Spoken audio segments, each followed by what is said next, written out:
बंदी छोड़ सतगुरु रामपाल जी परमेश्वर जी की जय हो।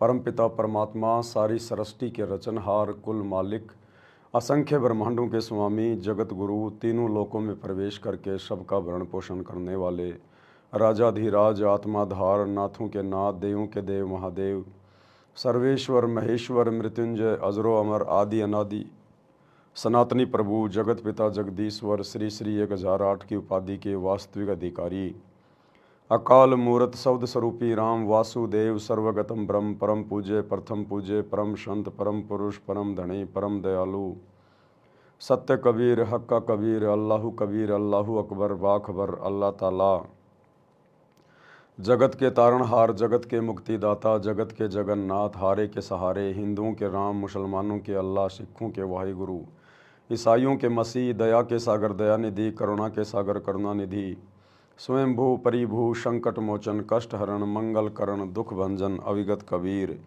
निर्विकार निर्विषम परमात्मा अलय अलेख सतगुरु आदि अनादि सतगुरु असली मर्यादा पुरुषोत्तम असली राम असली कृष्ण असली घनश्याम असली मुरारी राजाओं के राजा महाराजाओं के महाराजा शहंशाहों के शहंशाह सम्राटों के सम्राट भगवानों के भगवान अल्लाहों के अल्लाह प्रभुओं के प्रभु मसीहाओं के मसीह सच्चे वाहिगुरु बाबाओं के बाबा पीरों के पीर सेठों के सेठ जगत सेठ सावड़सा सेठ सर्वगुण संपन्न अनंत कोटि कलाओं के स्वामी अनंत कोटि ब्रह्मांडों के नायक योगियों में महायोगी ध्यानियों में महाध्यानी सिद्धों में परम सिद्ध ज्ञानियों में तत्व ज्ञानी ब्रह्म ज्ञानी महाज्ञानी परम ज्ञानी सर्वश्रेष्ठ ज्ञानी विज्ञानी युवा कबीर समृत कबीर असमवात अमित ओजा सच्चे रहनुमा करीम अल्लाह शुभान अल्लाह दुनिया के अंतिम पैगंबर 8 सितंबर 1951 से गांव धनाना जिला सोनीपत हरियाणा भारतवर्ष की पावन भूमि पे प्रकट रियल कल की भगवान श्री नारायण साकार हरि श्री बाबा साहेब नूर अनंत परमात्मा संत श्रोमणी सतगुरु रामपाल जी परमेश्वर जी के चरण कमल में साध संगति से जुड़े हुए देश विदेश से आप और हम सभी सत्सेवक भाई बहनों का अनंत कोटि दंडवत प्रणाम। सच्चाई भाई और बहनों, दया परम पिता परमेश्वर जी की, सारी सृष्टि के मालिक सतगुरु रामपाल जी भगवान की, जिनके शुभ आशीर्वाद से विशेष आशीर्वाद से आप और हम सभी सत्सेवक भाई बहन साध संगति से जुड़कर अपनी आत्मा के कल्याण हेतु गुरुदेव के तत्व ज्ञान को आधार बनाकर मोक्ष प्राप्ति के लिए दृढ़ता के साथ निरंतर आगे की ओर बढ़ रहे हैं। भाई और बहनों, पूज्य गुरुदेव जी के द्वारा वर्तमान में हिसार जेल में बैठकर अपनी लीला के तहत अपने मिशन को गति देने के लिए जो विशेष संदेश भेजे जा रहे हैं सत्संग के तौर पर, उन विशेष संदेशों के ऊपर निष्कर्ष निकालने की प्रक्रिया जारी है। यानी गुरुदेव ने आप और हमारे लिए उन संदेशों में, उन सत्संगों में क्या भेजा है, हमें गुरुदेव कैसा भगत बनाना चाहते हैं, ये सारी बातें हम उनके मुख कमल से इन संदेशों को सुनकर समझने का प्रयास करेंगे। तो वर्तमान में विशेष संदेश नंबर 10 के ऊपर निष्कर्ष निकालने की प्रक्रिया जारी है। विशेष संदेश नंबर 10 का आज ये तीसरा पार्ट है और गुरुदेव भगवान ने हमारे लिए क्या कुछ भेजा है, क्या कुछ हमें समझाया है, हम उन्हीं के मुख कमल से सुनेंगे और बीच बीच में जैसे जैसे परमात्मा प्रेरणा करेंगे सभी भाई बहनों को बताएंगे। कोई भी सत्संग सुनने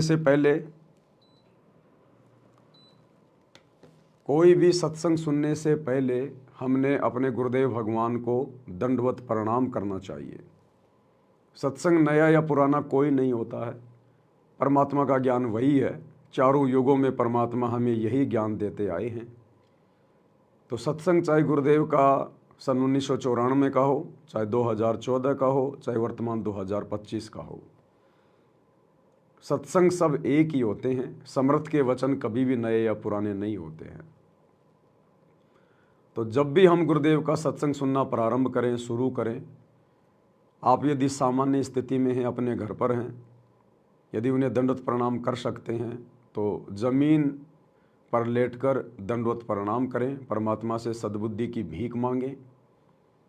यदि आप यात्रा में हैं, कहीं बाहर हैं, अपनी नौकरी पे हैं, मजदूरी में हैं, आसानी से दंडवत प्रणाम नहीं कर सकते हैं, तो मुश्किल से 15 से 20 सेकंड लगती हैं। सत्संग सुनने से पहले मानसिक दंडवत प्रणाम गुरुदेव को अवश्य करें, ताकि परमात्मा हमें सद्बुद्धि दे और हमें उनके अमृत वचन समझ में आए। तो शुरू करते हैं विशेष संदेश नंबर 10 का ये तीसरा पार्ट। तो अब क्या कहते हैं, समझा है तो सिर दर्पा मोहर नहीं रहा सादा। देखना नहीं रहा। भक्ति के बिना ये प्राणी कैसे दुख पाता है, इस अनमोल जीवन को कैसे नष्ट करके चला जाता है, उसके बाद इसको कितना कष्ट उठाना पड़ता है। वो संत गरीबदास जी अपनी अमर वाणी में बहुत जगह बताते हैं, बच्चों ध्यान दो, लगन लगाओ। ये बात कहन सुन के नहीं, ये कर पढ़। इनको ऐसे हल्के बना लो। देखो दास 27 साल से तो प्रचार कर रहा है, और उससे पहले अपनी भक्ति करता था, प्रचार करता था, नाम दिलाता था अपने गुरु जी से। 1994 से दास को इस भार सौंप दिया। उसके बाद दास ने सिर पर पैर रख रखे आज तक। गुरुदेव भगवान क्या कह रहे हैं कि बच्चों ध्यान दो, लगन लगाओ। जब तक तुम ध्यान नहीं दोगे अपने गुरु के वचनों में, सत्संग सुनने में, तो तुम गुरु के वचनों को कैसे निभाओगे? अगर तुम सत्संग ही नहीं सुनोगे, अपने गुरुदेव के मिशन को ही नहीं समझोगे, तो इस मिशन में तुम अपना सहयोग कैसे दोगे? मर्यादा विहीन भक्तों का सहयोग परमात्मा को नहीं चाहिए अपने मिशन में, केवल सत भक्तों का सहयोग चाहिए, जो स्वयं अपने गुरु को परमात्मा मानकर उनके प्रत्येक वचनों में रहते हुए, उनकी प्रत्येक मर्यादाओं का पालन करते हुए मोक्ष प्राप्ति का मकसद मानकर अपनी भक्ति करें। उन्हीं भक्तों की वाणियों का, उन्हीं भक्तों के शब्दों का और उन्हीं भक्तों के द्वारा जो प्रचार प्रसार किया जाएगा, उसी का असर अन्य समाज के ऊपर होगा। तो गुरुदेव कह रहे हैं बच्चों लगन लगाओ, ध्यान दो। और कह रहे हैं देखो ये दास भी पिछले 27 वर्षों से कितनी मेहनत कर रहा है। तो हमने अपने गुरुदेव से भी शिक्षा लेनी है, जो संघर्ष गुरुदेव कर रहे हैं। अरे बेटा जब जवान हो जाता है तो बाप उम्मीद करता है कि बेटा मेरे व्यवसाय में सहयोग करेगा, मेरा वजन कुछ हल्का होगा। तो इसी प्रकार हमारे गुरुदेव का जो व्यवसाय है वो सत्संग है। सतगुरु यहाँ पर भक्ति की खेतीबाड़ी करने आए हैं, और 30 साल से ये अनमोल ज्ञान देकर सतगुरु ने हमें युवा बना दिया, ज्ञान आधारित बना दिया। अब हमने भी इस ज्ञान को आधार बनाकर सर्वप्रथम इस भक्ति को समझकर अपने आत्म कल्याण के प्रति चिंतित होकर और आगे फिर गुरुदेव भगवान का प्रचार प्रसार में सहयोग करना है, इस ज्ञान को फैलाने में सहयोग करना है। और उसी भगत के द्वारा किया गया प्रचार प्रसार इस मिशन में सहयोग माना जाएगा, जो स्वयं अपने गुरु जी की मर्यादाओं में है। अन्यथा परमात्मा कहते हैं कि करनी तज कथनी कथा अज्ञानी दिन रात, कुत्ते ज्यों भोकत फिर सुनी सुनाई बात। और लगन किससे लगानी है? परमात्मा कहते हैं गुरु से लगन कठिन है भाई, लगन लगे बिन काम न सरता, जीव परलय हो जाई, गुरु से लगन कठिन है भाई। लगन हमने अपने गुरुजी से लगानी है। गुरुजी से लगन कब लगेगी? जब हम गुरुजी के सत्संगों को लगन से सुनेंगे, ध्यान से सुनेंगे और मर्यादा में रहेंगे, तो गुरुजी हमें सद्बुद्धि देंगे, हम उनके सत्संगों वाले संकेतों को समझ पाएंगे। अन्यथा सत्संगों को समझे बिना हम गुरुजी को नहीं समझ पाएंगे, और गुरुजी को समझे बिना कि हमारे गुरुजी कौन हैं, मेरे जैसा एक मानुष है, माँ के गर्भ से जन्म लेके आया है, या स्वयं ये पूर्ण ब्रह्म परमेश्वर है जो एक आम व्यक्ति की लीला कर रहा है, भूमिका कर रहा है। उसके बाद हमारी लगन हमारे गुरु में लगेगी। तो गुरुदेव कह रहे हैं कि बच्चों मेरी तरफ देखो, मैं भी 27 साल से मेहनत कर रहा हूँ। 27 साल से मेहनत है। किसके लिए कर रहे हैं गुरुदेव? क्या चाहिए उन्हें? उन्हें तो कुछ नहीं चाहिए इस गंदे लोक से। वे तो स्वयं मोक्ष प्राप्त हैं, वे तो मुक्ति के दाता हैं। फिर वे संघर्ष क्यों कर रहे हैं? संघर्ष तो आप और हमें करना चाहिए। लेकिन निस्वार्थ भाव से परमार्थ के लिए जब गुरुदेव इतना संघर्ष कर रहे हैं तो हमारा तो भक्ति मार्ग पर बहुत बड़ा स्वार्थ है मोक्ष प्राप्ति का।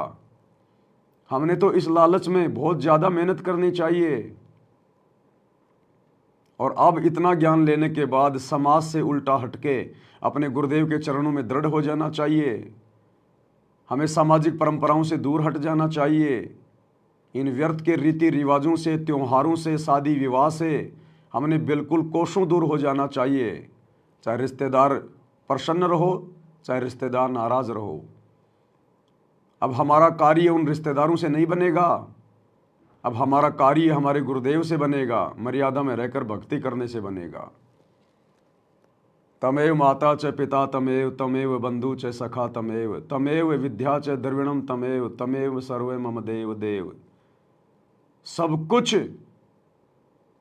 जो हम पहले दुनिया से उम्मीद किया करते थे, आशा लगा के बैठा करते थे, अब वो सारा सुख, सारी वस्तुएं हमें हमारा गुरु देगा। कहते हैं ना, गुरुर ब्रह्मा गुरुर विष्णु गुरुर्देव महेश्वराय, गुरुर साक्षात पार ब्रह्म तस्मै श्री गुरुवे नमः। यानी जो गुण ब्रह्मा जी में है, जो गुण विष्णु जी में है, जो गुण शंकर जी में है, यानी जितना लाभ ये तीनों देवता दे सकते हैं, वो सारे गुण अकेले हमारे गुरु जी के अंदर हैं। क्योंकि हमारे गुरु जी स्वयं साक्षात पार ब्रह्म हैं, तस्मै श्री गुरुवे नमः। इसलिए हमने किसी से भी उम्मीद नहीं करनी, किसी से भी आशा नहीं करनी। देखो भाई और बहनों, परमात्मा कहते हैं कि ये जीवात्मा ये मोटी मोटी मर्यादाओं को तो बहुत जल्दी समझ लेता है, लेकिन सूक्ष्म मर्यादाएं समझना बड़ा कठिन काम है। और सूक्ष्म मर्यादा समझे बिना बात बनेगी नहीं। आज इस भक्ति में आने के बाद अगर आपसे कोई कहे कि भैया चलो श्री ब्रह्मा विष्णु महेश जी से कुछ मांगते हैं, कुछ डिमांड करते हैं, क्या आप सतगुरु रामपाल जी के भगत तत्व ज्ञान सुनने के बाद ब्रह्मा विष्णु महेश से कोई भी भीख मांगोगे? कोई भी उम्मीद करोगे? कोई सुखों की उम्मीद करोगे? संतान प्राप्ति की उम्मीद करोगे? धन प्राप्ति की उम्मीद करोगे? आप कहोगे जी हम तो शोपन में भी नहीं कर सकते ब्रह्मा विष्णु महेश से, हम तो हमारे गुरु जी से करेंगे। फिर तुम उसी गुरु के भगत होकर संसार से डिमांड क्यों कर रहे हो? तुम अपने सांसारिक रिश्तेदारों से, यार दोस्तों से, गांव वालों से, मित्रों से उम्मीद लगा के क्यों बैठे हो? तुम्हारे ऊपर जब भी कोई थोड़ी सी आपत्ति आती है तुम तुरंत हाथ फैला देते हो रिश्तेदारों के आगे कि भाई साहब 15-20 हज़ार रुपये उधार देना। अपने मित्रों के आगे हाथ फैला देते हो, भाई साहब वो फला फला वस्तु की जरूरत है जरा देना। अरे तुमने उन भगवानों से मांगना छोड़ दिया, लेकिन भगवानों के पुजारियों से मांगना नहीं छोड़ा भी। तो क्या छोड़ा फिर तुमने जिन भगवानों से उम्मीद लगानी छोड़ दी, उन भगवानों के आगे हाथ फैलाने छोड़ दिए, ब्रह्मा विष्णु महेश के आगे, देवी देवताओं के आगे और उनके पुजारियों के आगे, जगत वालों के आगे, अब भी तुम हाथ फैला रहे हो। तो चाहे उन भगवानों से मांग लो, चाहे उनके पुजारियों से मांग लो, बात एक ही है। तो आपने क्या छोड़ा फिर? आप तो उन्हीं भगवानों की भक्ति में हो, केवल जुबान से कह रहे हो कि हमारा ब्रह्मा विष्णु महेश से कोई मतलब नहीं है, और उनके पुजारियों से रात दिन तुम्हारा मतलब रहता है। तो हमने क्या छोड़ा? कुछ भी नहीं छोड़ा। इसलिए जो सत भगत होगा, जिसको ये सतज्ञान समझ में आ गया होगा, अपना भगवान और उसकी समर्थता समझ में आ गई होगी कि मेरा गुरु कौन है। सतगुरु पूर्ण ब्रह्म है, सतगुरु आप अलेख, सतगुरु रमता राम है, इसमें मेन न मेख। सतगुरु आदि अनादि है, सतगुरु मध्य है मूल, सतगुरु को सिजदा करूं एक पलक नहीं भूल। गुरु समान नहीं दाता रे जग में, गुरु समान नहीं दाता। गुरु समान दाता नहीं, याचक शिष्य समान, 3 लोक की संपदा सो गुरु दीनी दान। जब इतना ज्ञान समझ में आ जाएगा, ये गुरु समझ में आ जाएगा, हम भाई बहन मर जाएंगे लेकिन जगत वालों के आगे हाथ नहीं फैलाएंगे। कभी भी कोई उम्मीद हम जगत से नहीं लगाएंगे, कोई भी आशा हम जगत से नहीं लगाएंगे, चाहे भूखे रहें चाहे नंगे रहें। उम्मीद करेंगे तो अपने बाप से, अपने गुरु से। गुरु चाहे फिर कोई भी रास्ता निकाले, वो हमें ज्ञान आधार से स्वीकार्य होगा। तो भाई और बहनों, यदि हम ब्रह्मा विष्णु महेश के पुजारियों से, देवी देवताओं के पुजारियों से, अपने रिश्तेदारों से, अपने समाज के लोगों से अगर हम कोई उम्मीद कर रहे हैं, कोई आशा कर रहे हैं, कोई इच्छा कर रहे हैं, कुछ मांग रहे हैं, तो सोचो आप जी उन ब्रह्मा विष्णु महेश के आगे हाथ फैला रहे हैं। तो गुरुदेव कहते हैं ये मोटी मोटी माया त्यागना तो बहुत आसान है, लेकिन जो सूक्ष्म माया है उसको जो त्यागेगा वो भगत बनेगा। दो चार भगत आपस में कहीं जा रहे हैं, सामने से कोई जवान लड़की आ रही है, उस समय तो उनमें से कोई भी भगत उस बहन की तरफ नहीं देखेगा, क्योंकि वहां आसपास में सभी भगत एक दूसरे को देख रहे हैं, डर है। लेकिन अकेले को कोई बहन बेटी मिल जाए तो कैसी कैसी नजरें दौड़ाते हैं, मन में क्या क्या ख्याल आने शुरू हो जाते हैं। उसको कहते हैं सूक्ष्म माया। वो मोटी माया तो हमने छोड़ दी, क्योंकि हम 4-5 भगत थे, आपस में देख रहे थे, उस समय तो हम भगत बन गए। और जिस समय हम अकेले थे उस समय पता चलता हमने माया को त्यागा है या नहीं त्यागा है, हमारे अंदर से विषय वासनाएं निकली हैं कि नहीं निकली हैं, हम कितने भगत बने हैं, तो उस समय पता चलता है। हम भगतों ने जब हम अकेले होते हैं उस समय हमने विशेष सावधानी की जरूरत पड़ती है, विशेष सावधानी की। अरे लोगों के बीच में बैठ के तो वैसे हमारा मन डर जाएगा, बकवाद करेगा ही नहीं, कि ज़्यादा बकवाद करेगा, किसी के साथ कोई बदतमीजी करेगा, गाली गलौज करेगा, छेड़छाड़ करेगा, उल्टा सीधा बोलेगा, तो लोग अपने चप्पलों से, अपने जूतों से तेरी सेवा कर देंगे। तो उस समय तो ये मन वैसे ही चुपचाप हो जाता भीड़ भाड़ में। तो जब ये अकेला होता है तब बकवाद करता है। इसलिए हमने सबसे ज़्यादा सावधान रहने की उस समय जरूरत है जब हम एकांत में होते हैं, अकेले में होते हैं, क्योंकि उस समय हमें लगता है कोई नहीं देख रहा, लेकिन हमारा गुरु, हमारा सतगुरु, हमारा भगवान पल पल देख रहा होता है, और वही हमारी परीक्षा होती है। तो आश्रम में जाते हैं, सत्संगों में जाते हैं, वहां तो हम एक नंबर के भगत बन जाते हैं, क्योंकि वहां तो भगत लोग हमें देख रहे होते हैं। और जब हम ऑफिस में जाते हैं, काम धंधे पे जाते हैं, अकेले में होते हैं, तो हम कोई भी गड़बड़ कर देते हैं, क्योंकि हमारा भय नहीं होता हमें कि मुझे कोई नहीं देख रहा। तो जब हम एकांत में होते हैं, अकेले में होते हैं, वो हमारी सबसे बड़ी परीक्षा होती है, सबसे बड़ी। इसलिए तो गुरुदेव ने कहा कि पतिव्रता स्त्री वो होती है जो घर में रहे या बाहर रहे, उसका आचरण, उसका स्वभाव, उसका उठना बैठना बोलना एक जैसा हो, एक जैसा। पतिव्रता स्त्री यदि अपने पीहर चली जाए तो भी उसका अपने पति के प्रति वही समर्पण होना चाहिए, उसकी वही मर्यादा होनी चाहिए। ऐसा नहीं कि मैं अपने ससुराल में हूं तो मेरे पति का दबाव है, सास ससुर का दबाव है, और पीहर में चली गई तो अब कोई नहीं देख रहा, वहां जो मर्जी करे वो फिर पतिव्रता स्त्री नहीं कही जा सकती। पतिव्रता अपने घर में और बाहर, पीहर में या ससुराल में, सत्संग में या एकांत में, जो एक जैसा रहता है, उसकी लगन सदा अपने पिया में लगी रहती है, अपने गुरु में लगी रहती है, उसका ध्यान सदा सुमरण में लगा रहता है, भक्ति और भगवान से संबंधित चिंतन में लगा रहता है, बुराइयों की तरफ झांकता भी नहीं, देखता भी नहीं। मन में कोई कुविचार काल प्रेरणा से आ भी जाएं तो भगत को डर लगे, मन में एक भय पैदा हो जाए कि हे परमात्मा, ये विचार क्यों आ रहे हैं मेरे मन में, हमें अच्छे से ना लगे वो विचार, तब समझो हमारी लगन हमारे गुरुजी में धीरे धीरे लग रही है। तब सोचो कि हम भगत बनने की दिशा में आगे बढ़ रहे हैं,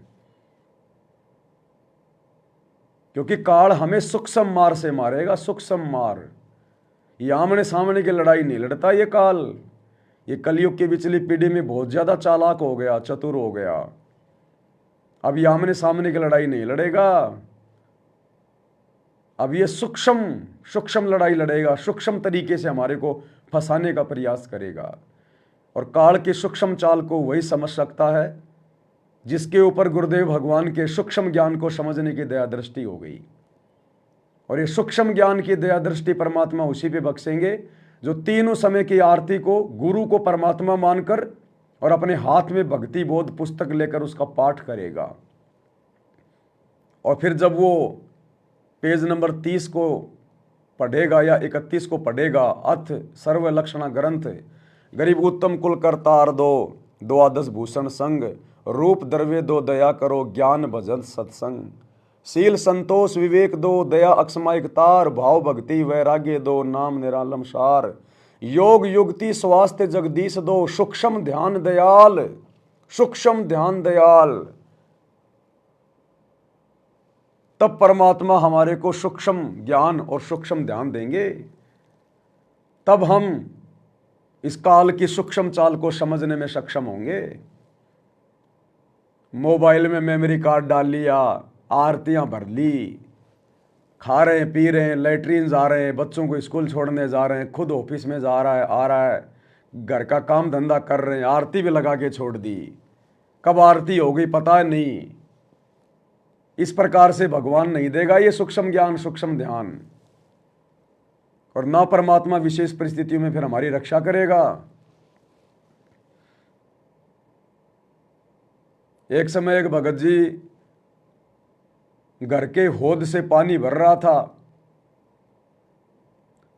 तो पानी भरते समय जब वो नीचे झुका टंकी में से पानी लेते समय, उस समय उसकी जेब में मोबाइल था और सुबह का नित्य नियम चल रहा था, और जब वो नीचे हुआ तो वो मोबाइल उस पानी में गिर गया, टैंक में गिर गया। अब भगत ने जल्दबाजी करी, 5-7 मिनट लगे, उसने मोबाइल निकाल लिया, और जैसे मोबाइल निकला तो उसमें नित्य नियम चल रहा था। भगत ने दूसरे भक्तों को फोन करना शुरू कर दिया, अरे भगत जी चमत्कार हो गया, चमत्कार हो गया। दूसरा भगत आ गया कि उसी समय, अरे भगत जी चमत्कार हो गया, बंदी छोड़ ने चमत्कार कर दिया। क्या चमत्कार कर दिया भाई? अरे भगत जी मेरा मोबाइल टैंक में गिर गया था, 5 मिनट तक गिरा रहा, नित्य नियम चल रहा था, और जब मैंने निकाला तब भी नित्य नियम चल रहा था। तो भगत ने कहा इसमें चमत्कार की क्या बात है भाई? इसमें चमत्कार क्या हो गया? नित्य नियम कौन कर रहा था? बोले मोबाइल में चल रहा था, इसलिए भगवान ने मोबाइल को बचाया, क्योंकि नित्य नियम मोबाइल कर रहा था, इसलिए 5 मिनट पानी में रहने के बाद भी नित्य नियम बंद नहीं हुआ, उसकी श्वासें नहीं टूटी, मोबाइल खराब नहीं हुआ। अरे भगत जी तू 5 मिनट इस पानी के टैंकर में रह के दिखा दे डूब के, अगर तू बच जाएगा तो मान जाएंगे कि तू पक्का भगत है, तेरे ऊपर गुरुजी की दया है। बोले भगत जी मैं समझा नहीं। बोले भैया जो भक्ति करेगा भगवान उसको बचाएगा। तो भक्ति तो तुम्हारा मोबाइल करता है बेचारा, तीनों समय की आरती मोबाइल करता है, मंत्र जाप तुम्हारा मोबाइल करता है, तो भगवान ने मोबाइल को बचा लिया। अगर तू भक्ति कर रहा है तो 5 मिनट देके तू पानी के टैंकर में रह के दिखा दे अंदर, तू बचता है कि नहीं बचता है, तो भगवान उसको बचाएगा जो भक्ति करेगा। तो भक्ति तो भैया फिलहाल भक्तों के घरों में मोबाइल कर रहे हैं। वो भक्ति बोध पुस्तक तो गुरुजी ने खाली दरबार में जाके रखने के लिए दी थी, उसका पाठ करने के लिए थोड़ी दी थी। अरे उस भक्ति बोध को खोलने से पहले जो ऊपर का जो कवर है और नीचे जहां पर भक्ति बोध की रेट लिखी हुई है, मूल्य, उस मूल्य के आगे क्या लिखा है गुरुदेव ने पढ़ लेना कभी समय मिले तो, क्योंकि आप बड़े बिजी लोग हो, सतलोक आश्रमों से जुड़े हुए भाई बहन बहुत ज़्यादा बिजी रहते हो, क्योंकि आपकी तो समाज के लोगों से संपर्क हैं, आप लोगों की यारी दोस्ती रिश्तेदारियां हैं, फिर आप लोगों ने राजनीति में राजनेताओं की भी रैलियों में जाना होता है, उनका प्रचार करना होता है, समाज के लोगों से आपकी यार दोस्ती होती है। कब आप लोग गुंडों की सीबीआई जांच करने चले जाओ, कब आप किसी के आरक्षण में चले जाओ, कब आप दुनिया की धर्मशाला बनवाने चले जाओ, आप लोगों के पास समय नहीं होता, इसलिए आप देख नहीं पाते कि नित्य नियम के मूल्य की जगह गुरुदेव ने क्या लिखा है। मूल्य के आगे लिखा है नित्य नियम पाठ,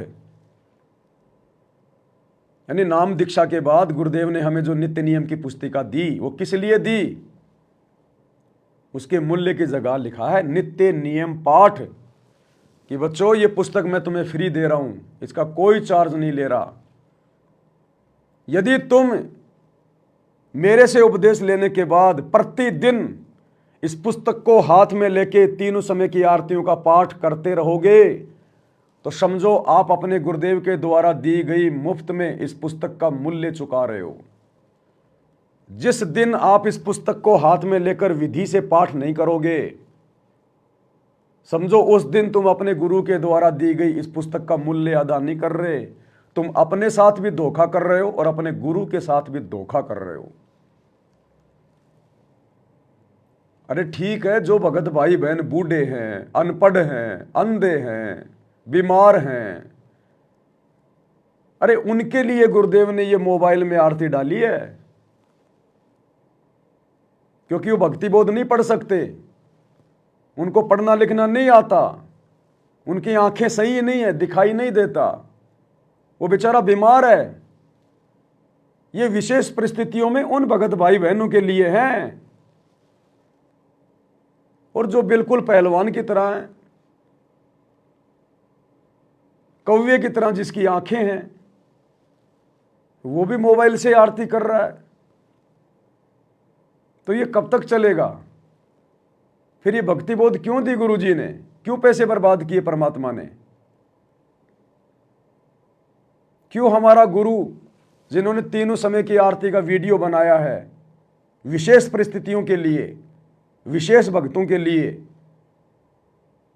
जो आरती नहीं कर सकते भक्ति बोध में, जो अनपढ़ है, नेत्रहीन है, उनके लिए गुरुदेव ने तीनों समय की आरती का वीडियो बनाया है। क्या देखा आपने उस वीडियो में? क्या सीखा आपने उस वीडियो में? अरे तुम अपने घर पर वीडियो में आरती लगा के छोड़ देते हो, तुम अपना काम कर रहे हो। क्या देखा तुमने तीनों समय की आरती की वीडियो में? कुछ नोट किया? हमारा गुरु एक भगत की भूमिका इसलिए निभा रहा है कि हमें एक योग्य भगत बना सके, अपने जैसा। क्या हमारे गुरुजी ने कभी ऑडियो वीडियो से आरती की? कभी नहीं की। क्या हमारे गुरुजी के समय ऑडियो वीडियो नहीं थे? क्या सब कुछ थे? हमारे गुरु ने कभी ऑडियो वीडियो से आरती क्यों नहीं की? हमारे गुरुजी भक्ति बोध से आरती किया करते थे। और जो वीडियो तीनों समय की आरती का गुरुदेव ने बनाया है, वो हमें शिक्षा दे रहे हैं गुरुदेव। वो वीडियो केवल हमें समझाने के लिए बनाया गया है। हमारे गुरु ने कभी ऑडियो वीडियो से आरती नहीं की। उस वीडियो में गुरुदेव भगवान बैठे हुए हैं और गुरुदेव के हाथ में भक्ति बोध है, भक्ति बोध। सबसे पहला संदेश तो गुरु ने यह दिया कि बच्चों, जिस प्रकार मैं बैठकर आरती कर रहा हूं, बैठकर आरती करने का मतलब है समय निकाल के आरती कर रहा हूं, कि नौकरी तो मैं भी करता हूं, बाल बच्चे तो मेरे भी हैं, काम धंधे मेरे भी हैं, लेकिन फिर भी मैं इस भक्ति को प्रथम महत्व दे रहा हूं, प्रथम महत्व। और मैं समय निकाल के देखो बैठ के आरती कर रहा हूं। मैं खाते पीते आरती नहीं कर रहा, आरती मोबाइल में लगा के मैं लेटरिन में जाके नहीं बैठ रहा, मैं भैंसों को पानी पिलाने जाते समय आरती नहीं कर रहा, बच्चों को स्कूल छोड़ते समय आरती नहीं कर रहा, देखो मैं अपने ऑफिस में आते जाते समय अपने स्कूटर पे आरती नहीं कर रहा, मैं बैठ के आरती कर रहा हूं। तुम्हें संदेशा दे रहा हूं कि तुमने भी इसी प्रकार से आरती करनी पड़ेगी अगर सफलता प्राप्त करनी है तो, जिस प्रकार मैं बैठ के आरती कर रहा हूं। और देखो भक्ति बोध पुस्तक हाथ में लेके आरती कर रहा हूं, किसी मोबाइल से आरती नहीं कर रहा, वीडियो से आरती नहीं कर रहा। ये संदेशा दे रहे हैं गुरुदेव, लेकिन ये बातें हर कोई नहीं पकड़ पाएगा। सब सुमरे अपने अनुमाना तो गति लखी न जाए, कहे कबीर कृपया कर जन पर ज्यों की त्यों समझाए। कब तक हम संसार को भक्ति से ज्यादा महत्व देंगे? क्या सारी जिंदगी इसी प्रकार से व्यस्त रहेंगे, भागदौड़ में रहेंगे? इस भागदौड़ में तो भैया कभी भी तुम सतलोक को प्राप्त नहीं कर पाओगे। तुम्हारी इच्छा, तुम्हारी चाहत तो मिट ही नहीं रही। तुम तो भक्ति से ज्यादा अपने सांसारिक कार्यों को महत्व दे रहे हो। फिर हमारे में और उस नकली बाबा में क्या अंतर रह गया जो गुरुदेव ने हमें बताया कि पहले लोग जंगल में साधना करने जाते थे, कभी उनकी इच्छा होती छाछ राबड़ी दूध पीने की तो गांव में आ जाते। एक संत आ गया एक गांव में, एक माई के घर पे गया, अलख जगाया। माई बोली महाराज जी आदेश करो। बोले माई मुझे छा पीनी है, छाछ छा। बैठो महाराज बैठो बैठो, अभी 10-20 मिनट में छाछ तैयार कर देती हूँ। माई लगी दही को मथने फटाफट। महाराज ने सोचा मैं चलो इतनी देर अपना भजन कर लेता हूँ। उसने अपना ध्यान लगाया, उसकी सुरती लग गई, ध्यान लग गया। अब ध्यान भैया 2 साल में टूटे, 10 साल में टूटे। माई ने छाछ तैयार करी, महाराज जी को आवाज लगाई, महाराज जी का तो ध्यान लग गया। काफी लोग आए, उन्होंने आवाज लगाई, हाथ लगाया, महाराज जी नहीं हिले। जंगल से उनके दूसरे साधुओं को बुलाया कि भाई वो जानते होंगे ये कैसे उठेंगे। वो आए, उन्होंने अपनी वो क्रिया की, लेकिन कोई फर्क नहीं पड़ा। तो उन्होंने कहा भैया इसका ध्यान लग चुका है, अब इसकी आत्मा इसके शरीर में आएगी तभी कहीं जाकर इसका ध्यान टूटेगा, इसको डिस्टर्ब मत करो। गर्मी का समय था, उसके ऊपर एक कोई झोपड़ी वगैरह बांध दी गई। अब उसका ध्यान टूटा 40 साल बाद जाके। अब 40 साल में तो वो बुढ़िया भी मर गई, बुढ़िया का मकान भी खंडर हो गया। और 40 साल बाद वो जो झोपड़ी थी उसके ऊपर उसकी कोई लकड़ी टूट के और उस महाराज जी के खोपड़ी पे लगी।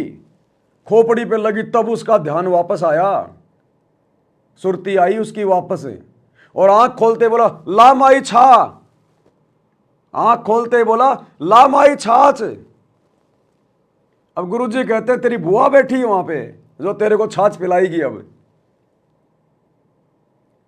तो परमात्मा कहते भगवान के ध्यान में बैठा था और मन में वही इच्छा मिटी ना चाह, और आंख खुलते ही बोला ला माई छा।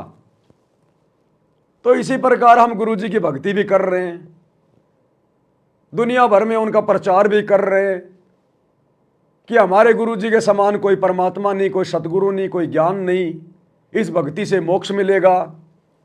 और हम खुद संसार में उलझे हुए हैं। हम इस भक्ति को दूसरे तीसरे नंबर पे रखते हैं, सांसारिक कार्यों को 1 नंबर पे रखते हैं। क्योंकि काम करते करते आरती करने का मतलब है आरती को यानी गुरुजी की भक्ति को दूसरे नंबर पे रखना, और जो काम कर रहे हैं उसको प्रथम महत्व देना। जबकि गुरुदेव ने सत्संग में क्या बताया कि बच्चों इस प्रकार से तो तुम्हारी भक्ति 7 जन्मों में भी सफल नहीं हो सकती। अगर तुमने भक्ति सफल करनी है तो भैया 80% समय आपने परमात्मा की भक्ति को देना होगा, 80%, और 20% केवल सांसारिक कार्यों को, अपनी रोजी रोटी के धंधे को, केवल 20%। जबकि वर्तमान में तो इसका उल्टा हो रहा है। भगत 20% भी भक्ति को समय नहीं दे रहे, 20% भी, और 80% से ऊपर अपने काम धंधे की चिंता है। जबकि हमने तो इसका बिल्कुल उल्टा करना है। तो उल्टा करने में भैया हमने संसार से उल्टा हटना पड़ेगा। हमने ये ओवर टाइम करना छोड़ना पड़ेगा। आप लोग ज्यादा धन क्यों कमा रहे हैं? आप ज्यादा भागदौड़ क्यों कर रहे हैं? गधे और बैल कितना क्यों कमा रहे हैं? क्योंकि अभी आप अपने गुरुजी पर पूर्णतया विश्वास नहीं कर रहे। आप गुरुजी के ज्ञान को पूरा नहीं समझे। अन्यथा आपको इस धन की आवश्यकता क्या? अरे मकान आपका खुद का, जमीन आपके पास में, आपने चाहिए क्या? शरीर के कपड़े, 2 टाइम की रोटी। उसके लिए भैया भगत को गधे और बैल कितना कमाने की, ओवर टाइम पे ओवर टाइम करने की जरूरत नहीं पड़नी चाहिए। अगर फिर भी आप दिन रात भग रहे हैं, चक्री काट रहे हैं, दिमाग में टेंशन लेके घूम रहे हैं, इसका मतलब अभी आप सांसारिक परंपराओं को छोड़ नहीं पा रहे। अभी आप लोक लाज में फंसे हुए हैं, उन्हीं रीति रिवाजों में फंसे हुए हैं। आपके अंदर उस बाबा की तरह अभी भी सांसारिक इच्छा है, चाहत है। अन्यथा भगत को तो 2 टाइम की रोटी चाहिए, 2 जोड़ी कपड़ा चाहिए। बाकी खर्चा है क्या भगत का? अरे खर्चे तो गुरुदेव ने समाप्त कर ही दिए, अगर आप उनके अनुसार चल रहे हो तो। शादी विवाह में जाना हमारा बंद हो गया, फालतू में यारी दोस्ती रिश्तेदारी में चक्कर काटते थे वो हमारा बंद हो गया, जितने भी त्योहार हैं वो हम नहीं मनाते, बड़ी बड़ी स्कूलों में अपने बच्चों को नहीं पढ़ाते, दुनिया भर का दिखावा हम नहीं करते, बड़ा मकान बनाने की मार्बल चिप्स लगाने की चाहत हमारे अंदर नहीं है, घूमने फिरने मनोरंजन के लिए पिकनिक के लिए हम नहीं जाते, नशा किसी प्रकार का हम नहीं करते, चोरी जारी जुआ हम नहीं खेलते। तो भैया आपका खर्चा है क्या?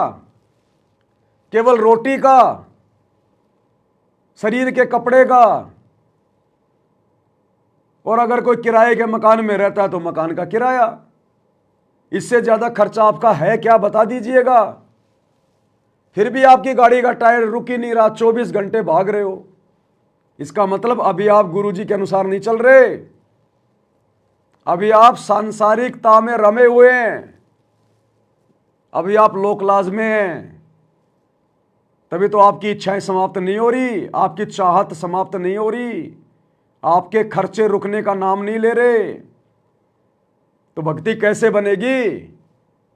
आप 80% भक्ति कैसे करोगे? 80% समय आप भक्ति को कैसे दोगे? इस प्रकार तो नहीं दोगे।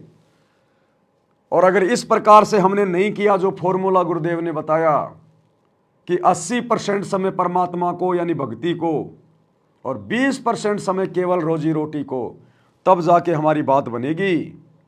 ये सतगुरु वचन है, साध वचन पलटे नहीं पलट जाए ब्रह्मांड। एक एक वचन को फॉलो करना पड़ेगा अगर सफलता प्राप्त करनी है तो इस मोक्ष मार्ग पर। तो क्या कह रहे हैं गुरुदेव और हम क्या कर रहे हैं, अपना अवलोकन कर लो। भगवान उसी समय मिलेगा जब माया के पीछे हम कम भागेंगे। अब हम 90% समय माया जोड़ने में लाते हैं और 10% समय हम वैसे बर्बाद किया करते थे। अब शुरुआत जब होती है आपकी कि आपका 10% समय ही मालिक के चरणों में प्रारंभ होता है, फिर धीरे धीरे आपको ज्ञान चला जाता है, फिर 50-50 हो जाता है। और कुछ दिनों में जो परमात्मा की कृपा होती चली जाएगी, आपको ज्ञान हो जाएगा, फिर तो 80-20 हो जाएगा। और 80-20 होने पर ही हम सतलोक जा सकेंगे, क्योंकि 20% तो यहाँ संसारिक कार्य मालिक ने अलाउड कर ही रखे हैं, इसमें करना ही पड़ेगा। इल्ले से रजक होता है, यानी परमात्मा की मदद फिर करता है कोई कारण बना के। तो गुरुदेव भगवान ने बिल्कुल क्लियर कर दिया, स्पष्ट कर दिया कि जब तक हम अपने 24 घंटे में 80% समय परमात्मा को नहीं देंगे, 80% समय भगवान की भक्ति में नहीं लगाएंगे, सेवा में नहीं लगाएंगे, सत्संग करने में, सुमरण में नहीं लगाएंगे, तो हम मोक्ष प्राप्त नहीं कर सकते। ये किसका वचन है? सतगुरु का। और ये वचन फैल नहीं हो सकता। साध वचन पलटे नहीं चाहे पलट जाए ब्रह्मांड, साधु बोले सहज स्वभाव, साधु का बोलिया मिथ्या न जाए। हमने इस स्थिति में आना पड़ेगा जिस स्थिति में साध संगति से जुड़े हुए भाई बहन आ चुके हैं। हम राजनेताओं की रैलियों में धक्के खा के अपना समय बर्बाद नहीं करते, वो समय हम भक्ति में लगाते हैं। हम गुंडों की सीबीआई जांच के समर्थन में उनकी रैलियों में, धरनों में जाके अपना समय बर्बाद नहीं करते, वो समय हम भक्ति में लगाते हैं। हम दुनिया भर के आश्रमों पे आश्रम बनाने में, दुनिया भर के आश्रमों में हॉस्पिटल बनाने में, दुनिया भर के लोगों के लिए स्टेडियम बनाने में, जाटों की धर्मशाला बनाने में हम अपना अनमोल समासें और समय बर्बाद नहीं करते। हम परमात्मा की भक्ति में लगाते हैं वो समय। हम इन फर्जी आश्रमों में जा जाके अपने गुरुजी की गैर हाजिरी में वहाँ पर सेल्फियाँ लेने के लिए नहीं जाते। हम लड्डू जलेबी बर्फी के चक्कर में नहीं भटकते किसी आश्रम में। हम टाइम पास के लिए, मनोरंजन के लिए, घूमने के लिए आश्रमों में नहीं जाते। जुलाहों का कुआं देखने के लिए, प्रदर्शनियाँ देखने के लिए, कबीर जी का झोपड़ा देखने के लिए, मिट्टी के गाय और बैल देखने के लिए, रंगोलियाँ देखने के लिए, आश्रमों की सजावट देखने के लिए, हम ये पाखंड करने के लिए नहीं जाते। वो समय हम परमात्मा की भक्ति में लगाते हैं। तो 80% समय तब कहीं जाकर मोक्ष की उम्मीद करना ये बच्चों का खेल नहीं है। इसलिए गुरुदेव कह रहे हैं बच्चों ध्यान दो, लगन लगाओ, अपने गुरु को देख के चलो, अन्यथा यही रह जाएंगे, बात बनेगी नहीं। दुनिया के सामने तुम कितने बड़े भगत बन लो, ये दुनिया तुम्हारा उद्धार नहीं करेगी। अरे अपने गुरु को बन के दिखाओ भगत, जैसा तुम्हारा गुरु चाहता है भगत बनाना, वैसा अपने गुरु को बन के दिखाओ, गुरु से बात बनेगी। आपने होमवर्क कर लिया और अपने पड़ोसियों को दिखा रहे हो, चेक कर रहे हो, वो पड़ोसियों को होमवर्क दिखाने से बात नहीं बनेगी। वो तो जिस टीचर ने तुझे होमवर्क दिया है उस टीचर को जाके दिखा कि जी मैंने होमवर्क कंप्लीट कर लिया आज का। मार्क्स तो, नंबर तो वो टीचर देगा, पड़ोसी नहीं दे सकता। पड़ोसी अगर उस पर लिख देगा 10 में से 10 नंबर तो भी वो मान्य नहीं है, क्योंकि वो पड़ोसी अधिकारी नहीं है, वो भक्ति हमें पड़ोसी ने नहीं दी है। तो इसी प्रकार जब हमारा गुरु देख लेगा कि जैसे मैंने इसको सत्संग में आदेश दिया उस प्रकार से ये लगन लगाकर ध्यान देकर 80% समय भक्ति को दे रहा है, तब जाके बात बनेगी।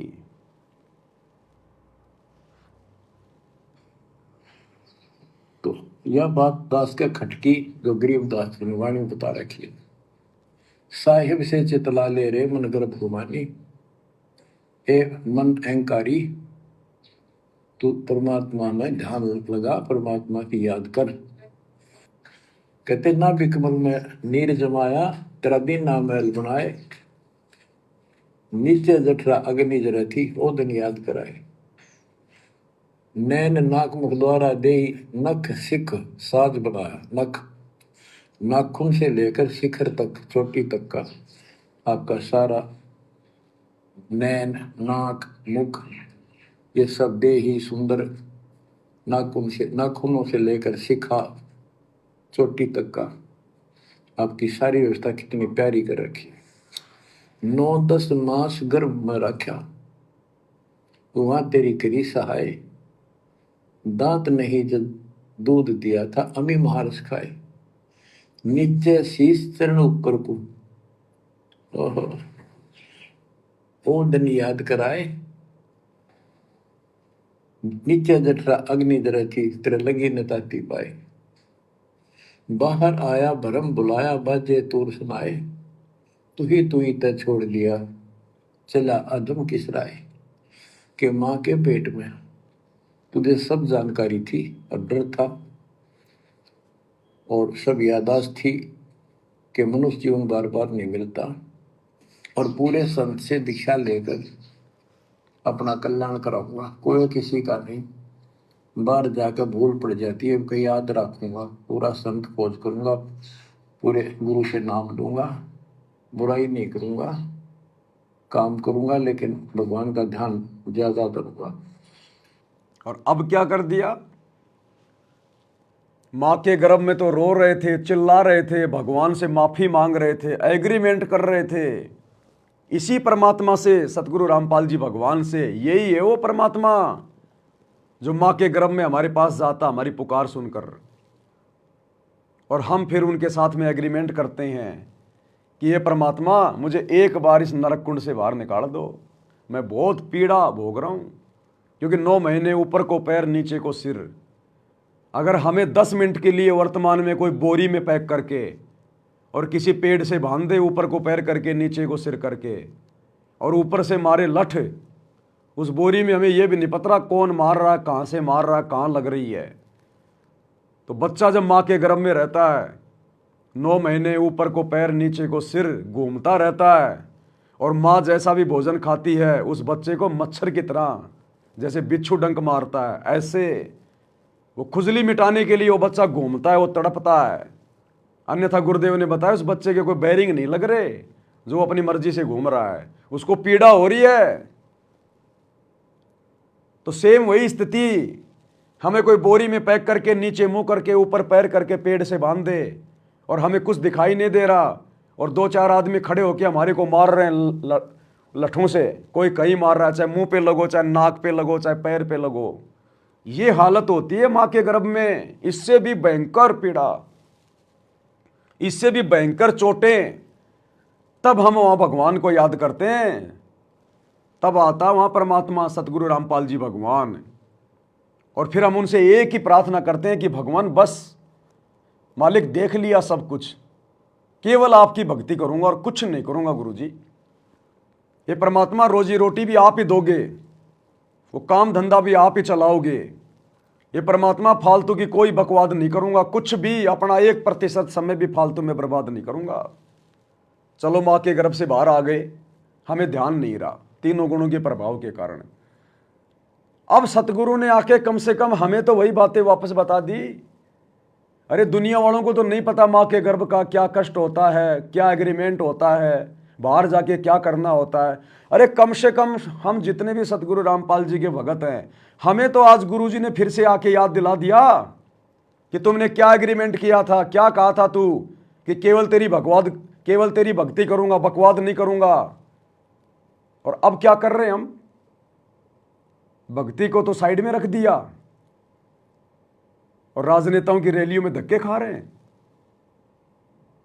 उस मां के गर्भ में तो एग्रीमेंट कर रहे थे कि परमात्मा समय बर्बाद नहीं करूंगा, 24 घंटे तेरी भक्ति करूंगा, एक भी श्वास खाली नहीं जाने दूंगा।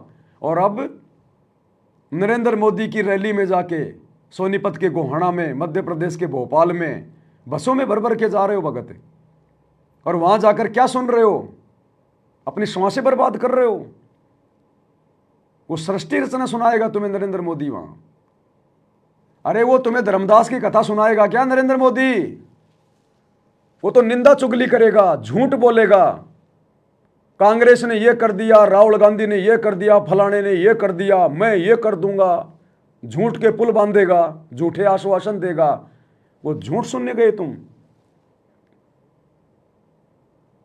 मां के गर्भ में क्या था? इसलिए गुरुदेव कह रहे हैं कि मां के गर्भ में तो तू रोवे था कि कोई बकवाद नहीं करूंगा, और अब बाहर आते तो बकवाद करने लग गया।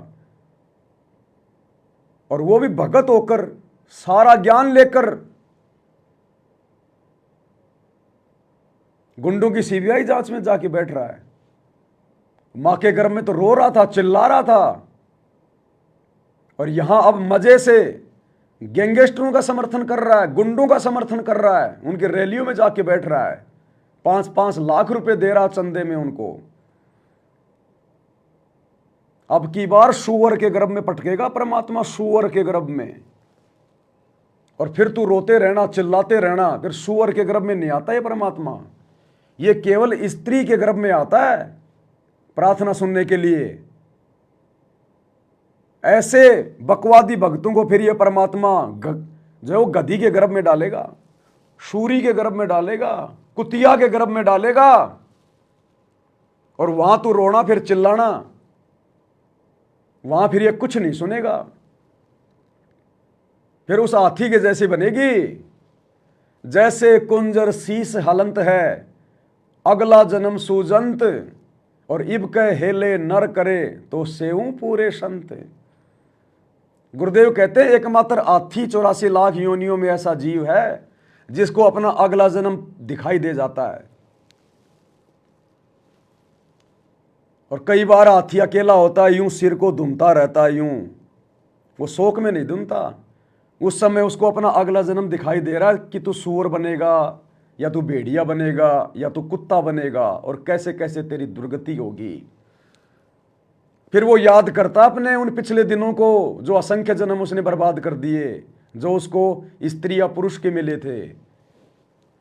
फिर परमात्मा कहते हैं जैसे हाथी सिर धुनत है, कुंजर यानी हाथी, जैसे कुंजर शीस धुनत है, अगला जन्म सूजंत, वो अगला जन्म दिखाई दे रहा है। और मालिक से प्रार्थना करता है इब के हेले नर मिले, ये परमात्मा यदि फिर कभी मेरे को मनुष्य जन्म मिला तो सेऊ पूरे संत। तो भगवान कोई बकवाद नहीं करूंगा, ये परमात्मा उस पूरे गुरु के अनुसार भक्ति करूंगा, अपना एक श्वास भी व्यर्थ में बर्बाद नहीं करूंगा, अपना 1 सेकंड का समय भी बकवादों में नहीं बर्बाद करूंगा। और अब राजनेताओं की रैलियों में धक्के खा रहे हैं हम, दुनिया भर के स्टेडियम बना रहे हैं, दुनिया वालों का भी समय बर्बाद कर रहे हैं, बैडमिंटन के स्टेडियम बनवा रहे हैं। हॉस्पिटलें बनवा रहे हैं। बीमारी से मरना है क्या? डर है क्या तुम्हें? भक्ति करते करते बीमारी से मरने का डर है क्या? फिर क्यों भक्ति कर रहे हो? क्या दुनिया भर में हॉस्पिटलों की कमी है क्या? गुंडों की सीबीआई जांच, आरक्षण चाहिए तुम्हें यहां? मां के पेट में नहीं चाहिए तेरे को आरक्षण? अरे उस समय और ले लेता कि भगवान 9 महीने में क्या होता है, 2-4 साल तो रखो, मेरे को थोड़ा सा तो आरक्षण दो। अरे भगवान 2-4% आरक्षण दो, मेरे को तो आनंद आ रहा है मां के पेट में, काल के दूतों के मुकदर खाने में, ये पीड़ाएं सहन करने में। वो मां के पेट में मांगता तो आरक्षण 2-4-5% कि और रहने दो अभी मेरे को 2-4-5 साल। और यहां अब तू बकवाद कर रहा है, वो भी गुरु की शरण में आने के बाद। दुनिया की धर्मशाला बनवा रहा है। तो मां के पेट में तो तू उस धर्मशाला से निकलने की बहुत प्रार्थना कर रहा था कि भगवान मेरे को इस धर्मशाला से बाहर निकाल दो, और अब तू दुनिया की धर्मशाला बनवा रहा है। अपने गले में माला डलवा रहे हो। इज्जत की भूख है अब तुम्हें मान बढ़ाई और इज्जत की भूख आ गई। और वहां उस गंदगी में नंगा लिपटा हुआ था खून से, अब पहन के सफेद कपड़े बन के गुरुजी के लड़के और गले में माला डलवा के तुम राजा बाबू बन रहे हो। हैं? तुम दोनों भाई गोपीचंद भर्तरी बन रहे हो। अब अगला जन्म गधी की योनि में, गधी के गर्भ में, धनाना की गलियों में। ये भक्ति का विधान बता रहा हूं। ये परमात्मा है, किसी का सगा नहीं है। अपना बाप समझ के भक्ति मत करो इसको अपना बाप समझ के भक्ति मत करो कि ये मेरे शरीर का बाप है। इसको आत्मा का बाप समझ के भक्ति करो। ये दिखाएगा आने वाले समय में समदृष्टिपना क्या होता है। गुरु के साथ में छल कपट करना, उसकी मर्यादा तोड़ के, और उसकी अन्य संगत को भी काल के मुंह में बैठाना क्या होता है। तुम खुद तो मरे सो मरे, लाखों की संगत को और मार दिया मर्यादा तोड़वा के। तो ये ड्रामा नहीं हो रहा, भक्ति हो रही है।